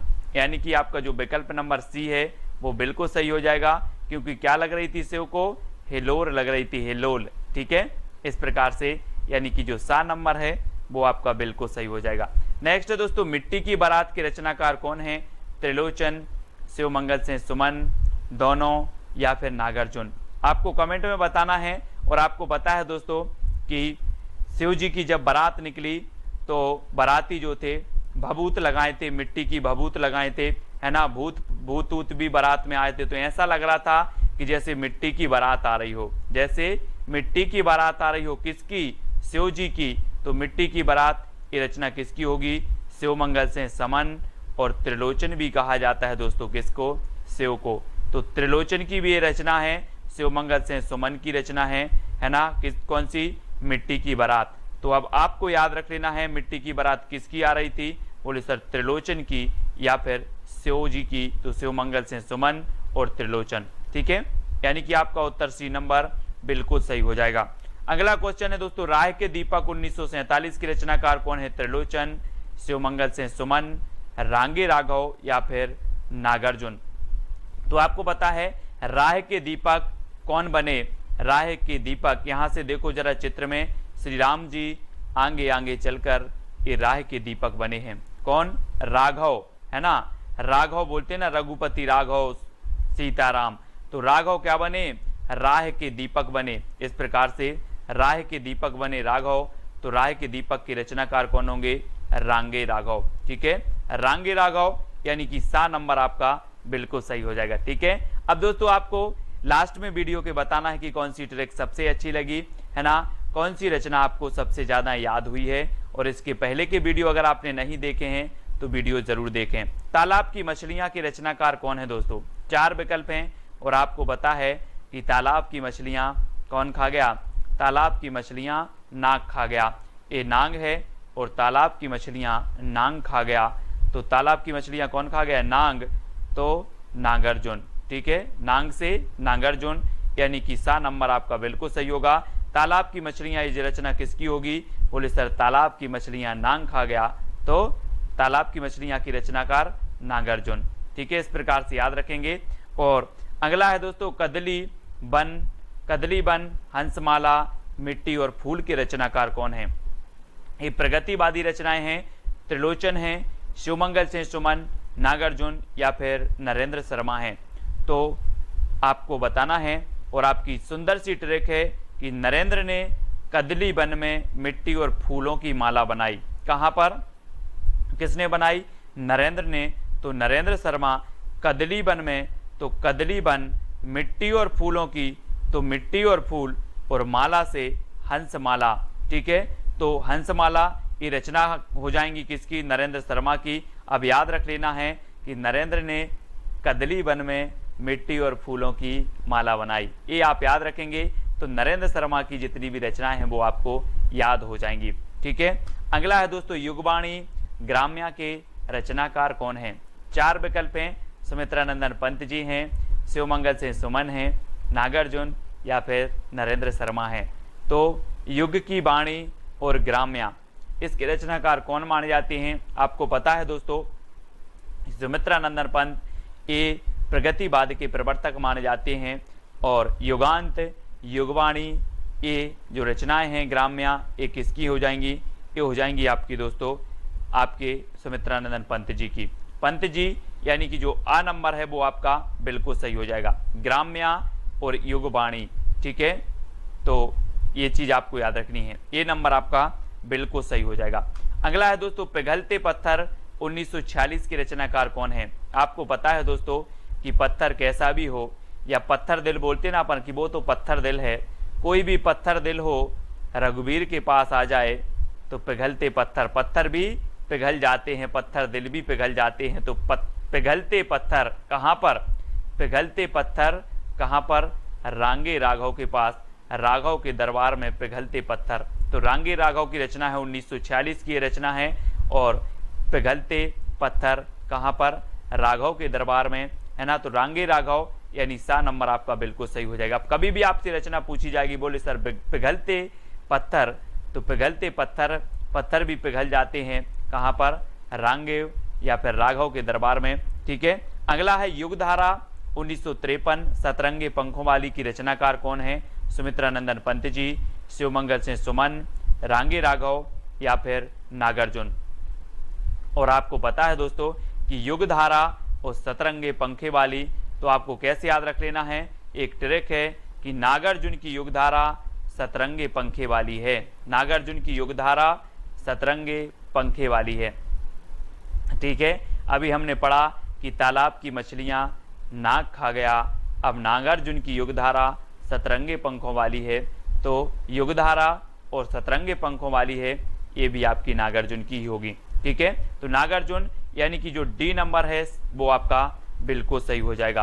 अगला है प्रलय और सृजन की रचनाकार कौन है दोस्तों, सुमित्रानंदन पंत हैं, शिवमंगल सिंह सुमन, रांगे राघव या फिर नागार्जुन। आपको पता है कि शिव जी के पास प्रलय भी पलते हैं और सृजन भी, है ना। प्रलय और सृजन सभी पलते हैं कहाँ पर, शिव जी के पास, तो शिव जी के पास पलते हैं तो शिवमंगल सिंह सुमन। बोले प्रलय और सृजन किसकी है, तो आप बता दोगे कि सर ने बताया था कि प्रलय और सृजन तो शिवमंगल जी के पास पलते हैं, है ना, शिव के पास पलते हैं, तो शिवमंगल सिंह सुमन, ये चीज़ आपको याद रखनी है। ठीक है, अभी हमने कहा किया था मिट्टी की बारात त्रिलोचन और शिवमंगल सिंह सुमन की, है ना, अलग अलग रचना इनकी एक ही नाम से है। ठीक है, और ये प्रलय और सृजन 1944 की रचना, ये शिवमंगल सिंह सुमन की है। ठीक है, अगला है ऋतु संहार रंग रूप के रचनाकार कौन है, सुमित्रानंदन पंत जी हैं, शिवमंगल सिंह सुमन, रामविलास शर्मा या फिर नागार्जुन। ऋतु संहार और रंग रूप के रचनाकार कौन हैं, आपको याद रख लेना है। एक छोटा सा कोड है दोस्तों कि ऋतु का रंग रूप रामविलास जैसा है, ऋतु का रंग रूप कैसा है, रामविलास जैसा है, तो ऋतु से आपका बनेगा दोस्तों ऋतु संहार, और रंग रूप से रंग रूप, और किसके जैसा है, रामविलास, तो रचनाकार कौन होंगे, रामविलास शर्मा, यानी कि जो सी नंबर है वो आपका बिल्कुल सही हो जाएगा। अब आपसे कभी भी पूछा जाएगा ऋतु संहार किसकी रचना है, तो आप बोलोगे कि ऋतु का रंग रूप रामविलास शर्मा जैसा है ना, या रामविलास जैसा है, तो ऋतु का रंग रूप तो ऋतु संहार, रंग रूप से रंग रूप, रामविलास से रामविलास शर्मा। ठीक है, अगला है जिजीविषा संतरण और संकल्प के रचनाकार कौन है दोस्तों, ये प्रगतिवादी रचना है। जिजीविषा यानी कि जीने की इच्छा, संतरण संकल्प, इनकी रचनाकार कौन है, पंत जी, शिवमंगल सिंह सुमन, महेंद्र भटनागर या फिर नागार्जुन। और आपका बिल्कुल सही आंसर है दोस्तों, यहाँ पर ट्रिक याद रखना है कि महेंद्र ने संत बनकर जिजीविषा का संकल्प लिया, संत बनकर जिजीविषा यानी कि जीने का संकल्प लिया। तो किसने लिया, महेंद्र भटनागर ने, इसलिए जिजीविषा, संतरण और संकल्प ये तीनों ही रचनाएं किसकी हैं, महेंद्र भटनागर की हैं। और महेंद्र ने संत बनकर जिजीविषा का संकल्प लिया, ये आपकी ट्रिक हो जाएगी। ठीक है, और दोस्तों ये सारे नोट्स आपको ज्वाइन मेंबर यानी कि ज्वाइन ग्रुप में मिलेंगे। ठीक है, तो आप ज्वाइन मेंबर अवश्य बने चैनल के। ठीक है, अगला है गुलाब और बुलबुल के रचनाकार कौन है, सुमित्रानंदन पंत हैं, शिवमंगल सिंह सुमन हैं, महेंद्र भटनागर या फिर त्रिलोचन। तो गुलाब और बुलबुल के रचनाकार बताना है। गुलाब और बुलबुल ने त्रिलोचन की पूजा की, किसकी पूजा की, गुलाब और बुलबुल ने त्रिलोचन की पूजा की, यानी कि त्रिलोचन की रचना हो जाएंगी गुलाब और बुलबुल। ठीक है, ये एक ही रचना है गुलाब और बुलबुल, और दोस्तों ये त्रिलोचन की रचना है। ठीक है, त्रिलोचन, गुलाब और बुलबुल ने किसकी पूजा की, त्रिलोचन की। ठीक है, अगला है विश्वास बढ़ता गया पर आंखें नहीं भरी। विश्वास बढ़ता गया ये अलग रचना है, पर आंखें नहीं भरी ये अलग है, लेकिन आप पढ़ते हो कि विश्वास बढ़ता गया पर आंखें नहीं भरी, है ना। शिव को देखते देखते दर्शन करते करते विश्वास बढ़ता गया, पर दर्शन से दोस्तों आंखें नहीं भरी, आंखें नहीं भरी, ऐसा लगता कि शिव के दर्शन करते ही रहें। तो शिव को देखते देखते विश्वास बढ़ता गया पर आंखें नहीं भरी, ये आपकी ट्रिक है। शिव पर विश्वास बढ़ता गया पर आंखें नहीं भरी। ये दोनों ही रचना शिव मंगल सिंह सुमन की हैं, शिव मंगल सिंह सुमन की, है ना। विश्वास बढ़ता गया पर आंखें नहीं भरी, ठीक है। तो ये चीज आपका बी नंबर आपका बिल्कुल सही हो जाएगा, शिव मंगल सिंह सुमन। अगला है दोस्तों, तुमने कहा था खून और शोले, ये किसकी रचनाएं हैं? अभी तक आपने फ्लैशबैक शैली में कौन सी रचना पढ़ी होगी दोस्तों? फ्लैशबैक शैली में पढ़ी होगी उसने कहा था, है ना। उसने कहा था पढ़ी थी, किसकी है उसने कहा था? चंद्रधर शर्मा गुलेरी की। लेकिन आज आपको तुमने कहा था भी पढ़ना है। तुमने कहा था खून और शोले की रचनाकार कौन है? सुमित्रा नंदन पंत जी हैं, शिव मंगल सिंह सुमन, महेंद्र भटनागर या फिर नागार्जुन है। तब आपका बिल्कुल सही यहाँ पर आंसर हो जाएगा, तुमने कहा था कि खून और शोले। खून और शोले ये नागार्जुन की रचना है दोस्तों, खून और शोले, है ना। किसने कहा था? नांग ने कहा था, नागार्जुन ने कहा था कि खून और शोले, अभी कम सोया है और शोले। तो तुमने कहा था खून और शोले ये रचनाएं हैं किसकी? नागार्जुन साहब की हैं, ठीक है। प्यासी पथराई आंखें नागार्जुन की है ना। इन सभी रचनाओं को याद रख लेना है। तुमने कहा था खून और शोले नागार्जुन जी की, ठीक है। बेला और नए पत्ते के रचनाकार कौन है? सुमित्रा नंदन पंत जी हैं, निराला, महेंद्र भटनागर या फिर नागार्जुन। तो आपको पता है दोस्तों कि बेला हो या नए पत्ते हो या कुकुरमुत्ता हो, ये निराला जी की प्रगतिवादी रचनाएं मानी जाती हैं। आपको याद रख लेना है, आपसे क्वेश्चन पूछा जाएगा निम्न में से बताइए निराला की कौन सी रचना प्रगतिवादी है? तो आपको पता होगा बेला, नए पत्ते, कुकुरमुत्ता ये इनकी प्रगतिवादी रचनाएं हैं। और कुकुरमुत्ता के नए पत्ते की बेला कैसी है? निराली है। तो कुकुरमुत्ता, नए पत्ते और बेला ये तीनों ही रचनाएं निराली से बनेगा आपका निराला, ठीक है। तो निराली हैं। ये आपकी ट्रिक है कि कुकुरमुत्ता के नए पत्ते की बेला निराली है, ठीक है। तो यहां से याद रखेंगे। और बी नंबर आपका बिल्कुल सही होगा। पंख और पतवार के रचनाकार कौन है दोस्तों? पंख और पतवार, आपको पता है कि पंख और पतवार दोनों कहाँ चल रहे थे? कहाँ चल रहे थे? केदारनाथ में जब बाढ़ आई तो या तो पंख चल रहे थे, पंख यानी कि हेलीकॉप्टर उड़ रहे थे पंखा से, या फिर नाव की पतवार चल रही थी। कहाँ पर? केदारनाथ में। तो ये दो ही चीजें हो रही थी, बाकी और कुछ नहीं हो रहा था, पंख या तो पतवार। कहाँ? केदारनाथ। तो केदारनाथ अग्रवाल इसकी रचनाएं होंगी। अब कभी भी पूछा जाएगा कि पंख और पतवार के रचनाकार कौन है, तो आप बोलोगे कि पंख चल रहा था या फिर पतवार चल रही थी। कहाँ पर? केदारनाथ। तो केदारनाथ अग्रवाल, ठीक है। इस प्रकार से कटे अंगूठे के बंधनवार की रचनाकार कौन है? कटे अंगूठे सुमित्रा नंदन पंत की है, निराला, केदारनाथ अग्रवाल या फिर शिव मंगल सिंह सुमन की है। कटे अंगूठे के बंधनवार, और बहुत ही बढ़िया है दोस्तों, अगर आप शिव की भक्ति करते हो तो आपके जो बंधनवार भी हैं वो सारे कट जाएंगे, है ना। कटे अंगूठे के बंधनवार और हम करते करते शिव की भक्ति, ये आपके कट जाएंगे, यानी कि शिव मंगल सिंह सुमन आपका बिल्कुल सही हो जाएगा। बोले शिव की भक्ति करते करते कटे अंगूठे के बंधनवार, कटे अंगूठे के बंधनवार शिव मंगल सिंह सुमन। हजार हजार बाहों वाली की रचनाकार कौन है दोस्तों? सुमित्रा नंदन पंत, नागार्जुन, केदारनाथ अग्रवाल, शिव मंगल सिंह सुमन। और आपको पता होगा कि हजार हजार बाहों वाला व्यक्ति भी आ जाए लेकिन नांग को नहीं पकड़ पाएगा। किसको नहीं पकड़ पाएगा? नांग को। तो ये रचना किसकी होगी? किसकी होगी? बोले सर हजार बाहों वाली भी आ जाएं तब भी नांग को नहीं पकड़ पाएंगे, तो नागार्जुन की रचना हो जाएगी हजार हजार बाहों वाली, यानी कि आपका जो बी नंबर है वो आपका बिल्कुल सही हो जाएगा, ठीक है। B number. अजय खंडहर के रचनाकार कौन है? अजय खंडहर बताना है दोस्तों, और 4 विकल्प हैं और आपको बताना है कि अजय कौन था। अजय कौन था? सुमित्रा नंदन पंत, राघव थे, केदारनाथ थे या फिर शिव मंगल सिंह सुमन। आपको पता होगा कि जो राघव थे, राघव ये अजय थे, इन्हें जीता नहीं जा सकता था, है ना। राघव से आपका बनेगा रांगे राघव और अजय से अजय खंडहर। अजय खंडहर के रचनाकार कौन होंगे? रांगे राघव, है ना। अब आपसे कभी पूछा जाएगा अजय खंडहर किसकी है, तो बोले सर अजय तो राघव थे, तो राघव को जीता नहीं जा सकता, तो रांगे राघव की रचना है अजय खंडहर। मैं वक्त के हूँ सामने की रचनाकार कौन है? 2 सेकंड आपको दिए जाएंगे, आपको उत्तर बताना है। मैं वक्त के हूँ सामने की रचनाकार कौन है? गिरजा कुमार माथुर, भवानी प्रसाद मिश्र, शमशेर बहादुर या फिर अज्ञे। तो मैंने आपको कई बार याद करवाया हूं दोस्तों कि वक्त के सामने क्यों खड़े हो गिरजा, वक्त के सामने क्यों खड़े हो गिर जाओ भाई। तो किसकी हो जी, गिरजा, तो गिरजा कुमार माथुर की, यानी कि ये नंबर आपका बिल्कुल सही हो जाएगा। और दोस्तों आपको पता है कि इसे 1991 में साहित्य अकादमी पुरस्कार भी मिला है। मैं वक्त के हूँ सामने के लिए गिरजा कुमार माथुर की रचना है और इसे 1991 में साहित्य अकादमी पुरस्कार मिल जाता है। ठीक है, अगला क्वेश्चन है प्लाट का मोर्चा के रचनाकार कौन है। अब 2 सेकंड आपको दिए जाते हैं और दोस्तों प्लाट के मोर्चे में कोई सियार को उतारोगे कि शेर को उतारोगे, जल्दी से बताना है।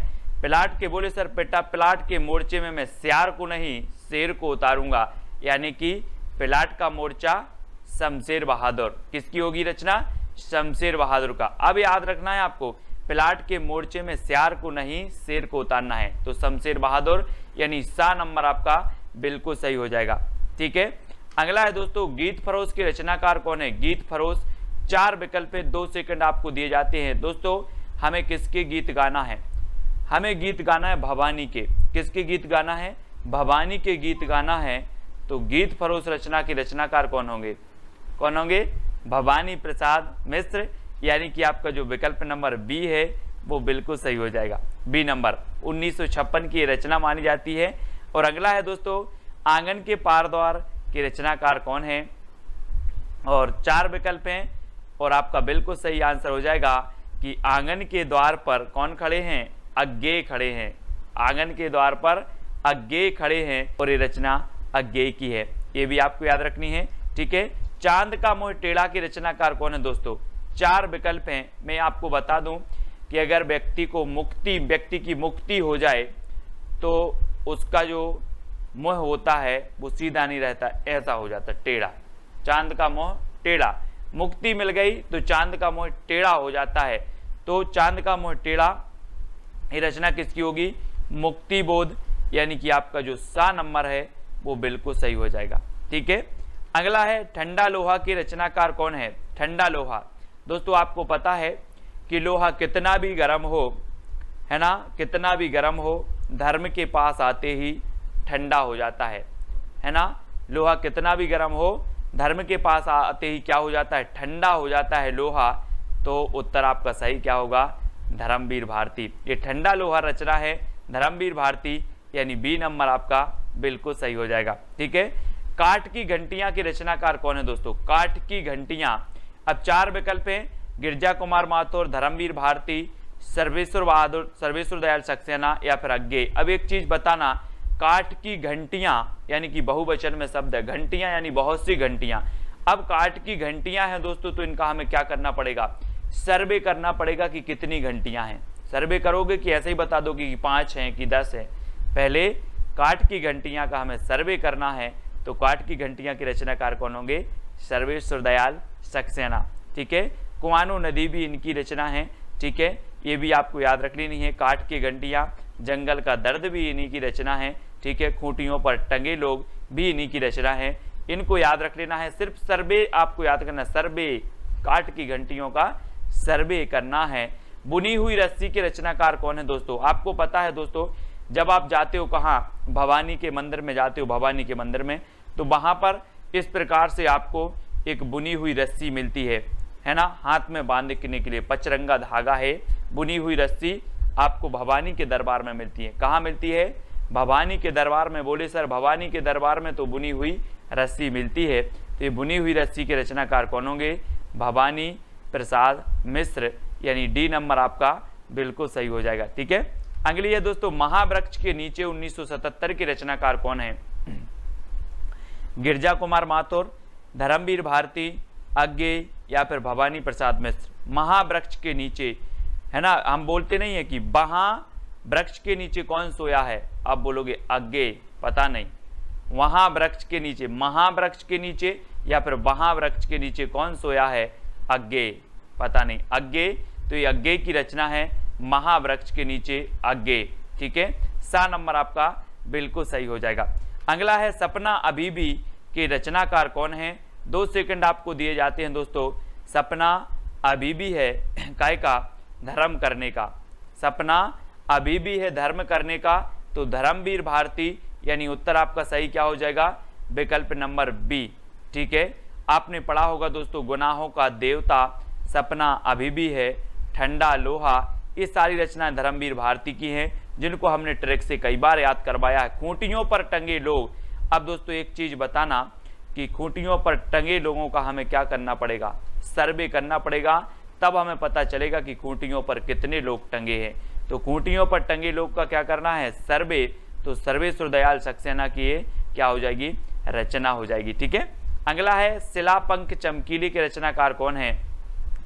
दोस्तों एक पक्षी था, उसने बोला कि मेरे जो शिलापंख थे वो बहुत चमकीले थे, अब क्या हो गए हैं, गिर गए हैं, है ना।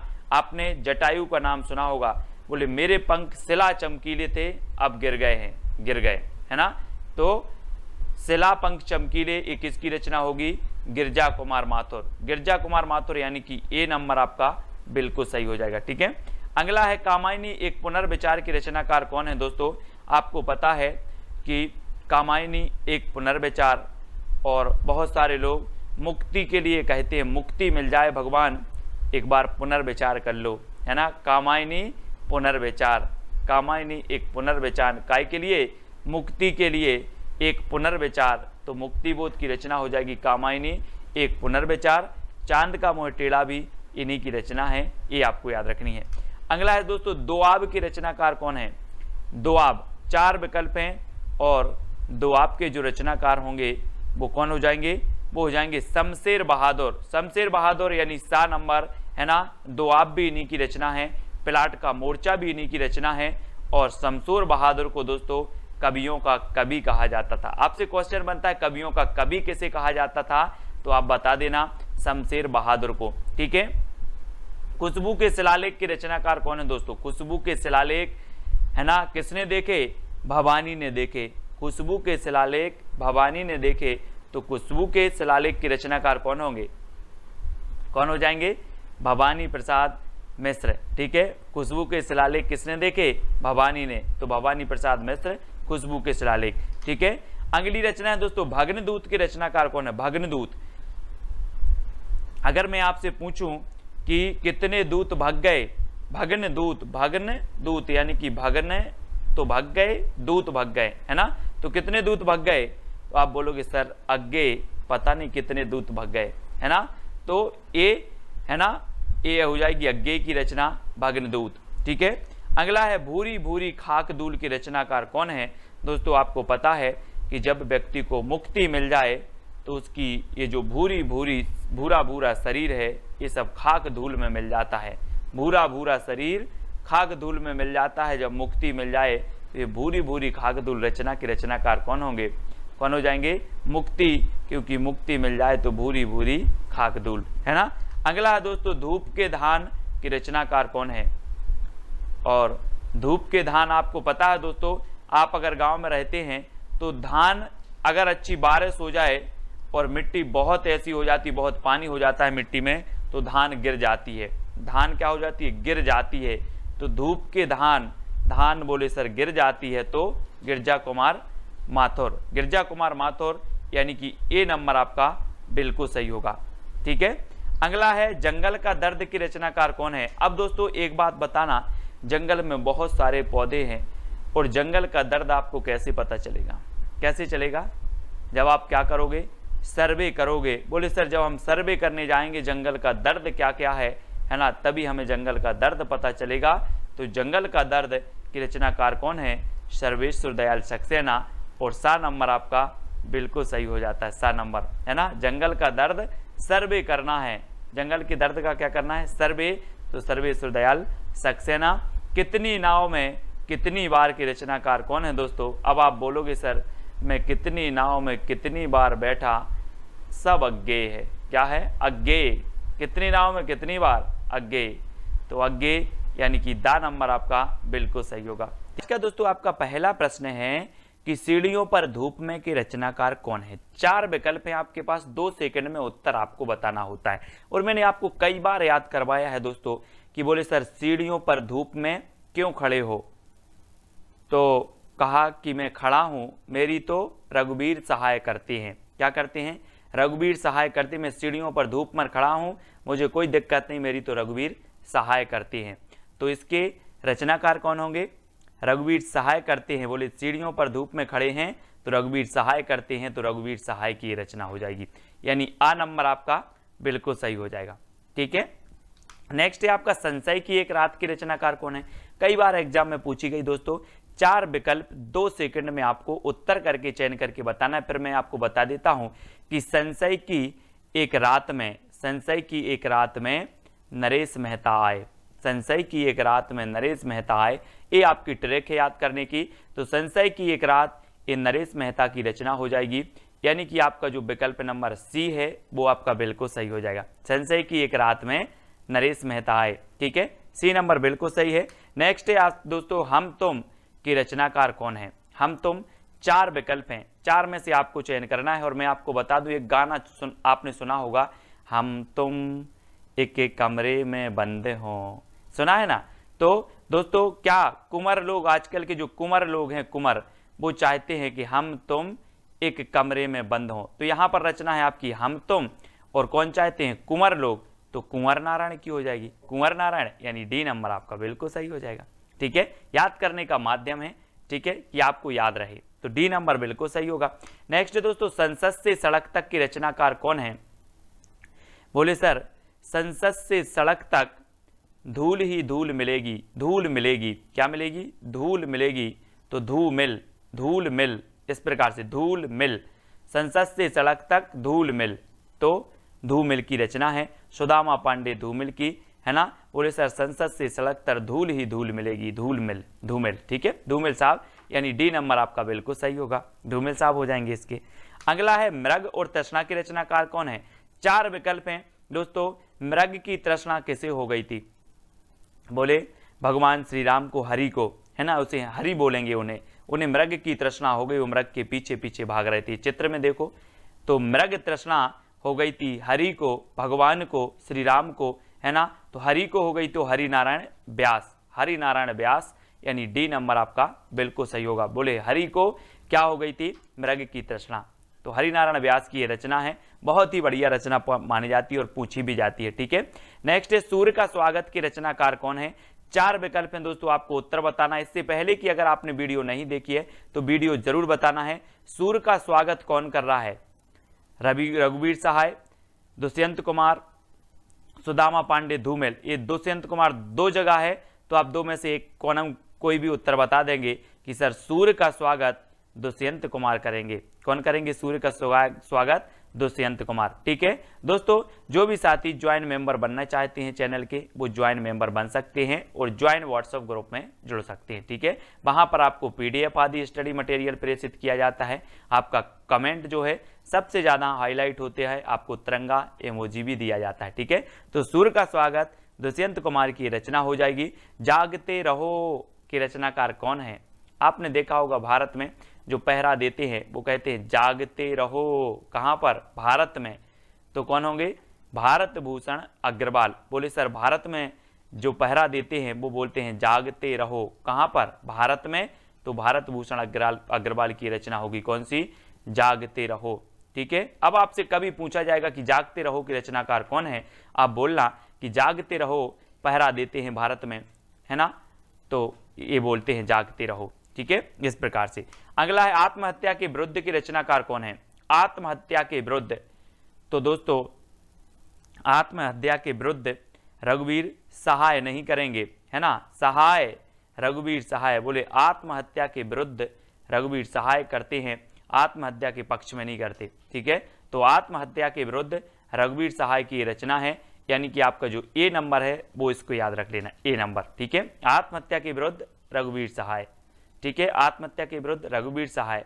धूप में, है ना, सीढ़ियों पर धूप में रघुवीर सहाय, इनको याद करेंगे। ये पूछी जाती रचना। परिवेश के रचनाकार कौन है? दोस्तों आपने प्राचीन काल में पढ़ा होगा कि राजा महाराजाओं के पास कुंवर होते थे। बोले कुंवर हुए हैं, है ना, कुंवर हुए हैं, तो वो कुंवर को बहुत अच्छा परिवेश देते थे। क्या देते थे? परिवेश। किसको? कुंवर को। कुंवर को राजा महाराजा परिवेश देते थे, तो रचना परिवेश किसकी हो जाएगी? किसकी होगी?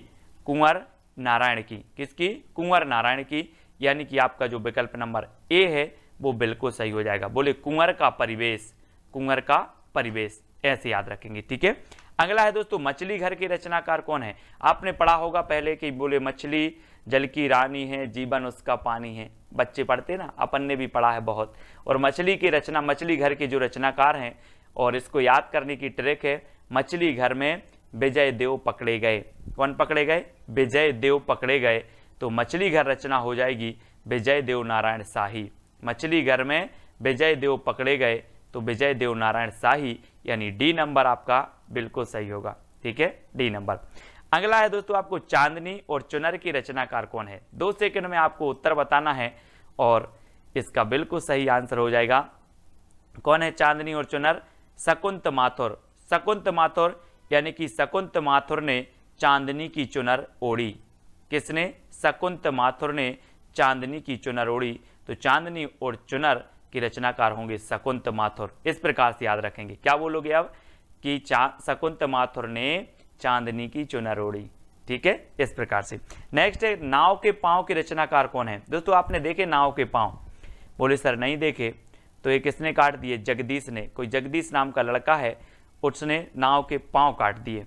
बोले सर जगदीश ने नाव के पांव काट दिए, तो क्या हो जाएंगे? नाव के पांव के रचनाकार होंगे जगदीश गुप्त। कौन होंगे? जगदीश गुप्त। किसने काट दिए नाव के पांव? जगदीश ने। ठीक है, तो नाव के पांव रचना किसकी होगी? जगदीश गुप्त की हो जाएगी, यानी सा नंबर आपका बिल्कुल सही हो जाएगा। ठीक है, मुक्ति प्रसंग कंकावती के रचनाकार कौन है। बहुत ही बढ़िया प्रश्न है दोस्तों। और मुक्ति प्रसन्न और कंकावती ये 2 रचनाएं हैं, और ये 2 रचनाएं किसकी हैं? तो वो हैं राजकमल चौधरी। राजकमल चौधरी की मुक्ति का प्रसंग कंकावती से पूछो, है ना। राजकमल की मुक्ति का प्रसंग किससे पूछो? कंकावती से। तो राजकमल से हो जाएगा आपका राजकमल चौधरी, मुक्ति से हो जाएगा मुक्ति प्रसंग, कंकावती से कंकावती। तो राजकमल की मुक्ति का जो प्रसंग है वो किससे पूछो? कंकावती से पूछो। मुक्ति का प्रसंग कंकावती से पूछो। किसकी? राजकमल की। ठीक है, तो राजकमल चौधरी। अगला है दोस्तों बांसुरी जल गई की रचनाकार कौन है। बांसुरी जल गई और जलकर क्या हो जाएगी? धूल में मिल गई। बांसुरी जल गई और धूल में मिल गई, तो कौन होंगे रचनाकार? धूल में मिल गई तो धूमिल, है ना। धूमिल, बांसुरी जल गई धूल में मिल गई तो धूमिल, याद रख लेना इस प्रकार से। बोले सर बांसुरी जल गई धूल में मिल गई, यानी कि धूमिल, पांडे धूमिल। ठीक है, संसद से सड़क तक धूमिल ही धू ही मिलेगी, धूमिल। संसद से सड़क तक धूमिल, बांसुरी जल गई धू में मिल गई, है ना, तो धूमिल। इस प्रकार से। अगला देखो अनुपस्थित लोग के रचनाकार कौन है। अनुपस्थित लोग, आपको पता है दोस्तों भारत के लोग बहुत अनुपस्थित होते हैं। आज के वीडियो में भी बहुत सारे लोग भारत के जो हैं अपने, वो सब अनुपस्थित हैं, है ना। तो अनुपस्थित लोग कहाँ के होते हैं? भारत के वो होते हैं सर। तो भारत भूषण अग्रवाल, भारत भूषण अग्रवाल, है ना, क्योंकि भारत के लोग क्या होते हैं? अनुपस्थित होते हैं। तो भारत से भारत भूषण अग्रवाल की रचना हो जाएगी अनुपस्थित लोग। ठीक है, अगला है दोस्तों उठे बादल झुके बादल। उठे बादल और झुके बादल का हमें क्या नापना है? व्यास। उठे बादल और झुके बादल का व्यास नापना है, तो इसके रचनाकार कौन होंगे? हरि नारायण व्यास। अब मैं आपसे कहूंगा कि उठे बादल और झुके बादल का व्यास नाप कराओ, तो आप व्यास नाप कराओगे। बोले सर हरि नारायण व्यास, उठे बादल झुके बादल। ठीक है, इस प्रकार से। और उत्तर आपका हो जाएगा विकल्प नंबर सी, और सा नंबर आपका बिल्कुल सही होगा। ठीक है, अगला है कुआनो नदी की रचनाकार कौन है। कुंवर नारायण, दुष्यंत कुमार, सर्वेश्वर दयाल सक्सेना या फिर भारत भूषण अग्रवाल। कुआनो नदी, कुआं और नदी का क्या करके आओ? सर्वे करके आओ। मैंने कहा कि अपने क्षेत्र में, अपने राज्य में कितने कुआं हैं, कितनी नदी हैं, सर्वे करके आओ। तो कुआनो नदी किसकी हो जाएगी? सर्वे करके आओ। तो सर्वेश्वर दयाल सक्सेना। काठ की घंटियां, है ना, कूठियों पर टंगे लोग, जंगल का दर्द और कुआनो नदी, ये पूछी जाती हमेशा, इनको याद रख लेना है। तो है ना, कौन कौन सा? जंगल का दर्द, काठ की घंटियां, ठीक है, और एक और है दोस्तों खूंटियों पर टंगे लोग। ये रचनाएं हमेशा आती हैं सर्वेश्वर दयाल सक्सेना की। बकरी भी इन्हीं की है दोस्तों, एक बकरी रचना है, बकरी। ठीक है, माया दर्पण के रचनाकार कौन है? कुंवर नारायण, दुष्यंत कुमार, श्रीकांत वर्मा या फिर भारत भूषण अग्रवाल। माया दर्पण, है ना, बोले सर माया के दर्पण में श्रीकांत वर्मा बन गए, है ना, माया के दर्पण में श्रीकांत वर्मा बन गए, याद रख लेना है आप, माया के दर्पण में श्रीकांत वर्मा बन गए, वर्मा बन गए, तो श्रीकांत वर्मा की रचना हो जाएगी कौन सी, माया दर्पण, माया के दर्पण में श्रीकांत वर्मा बन गए। ठीक है, इस प्रकार से।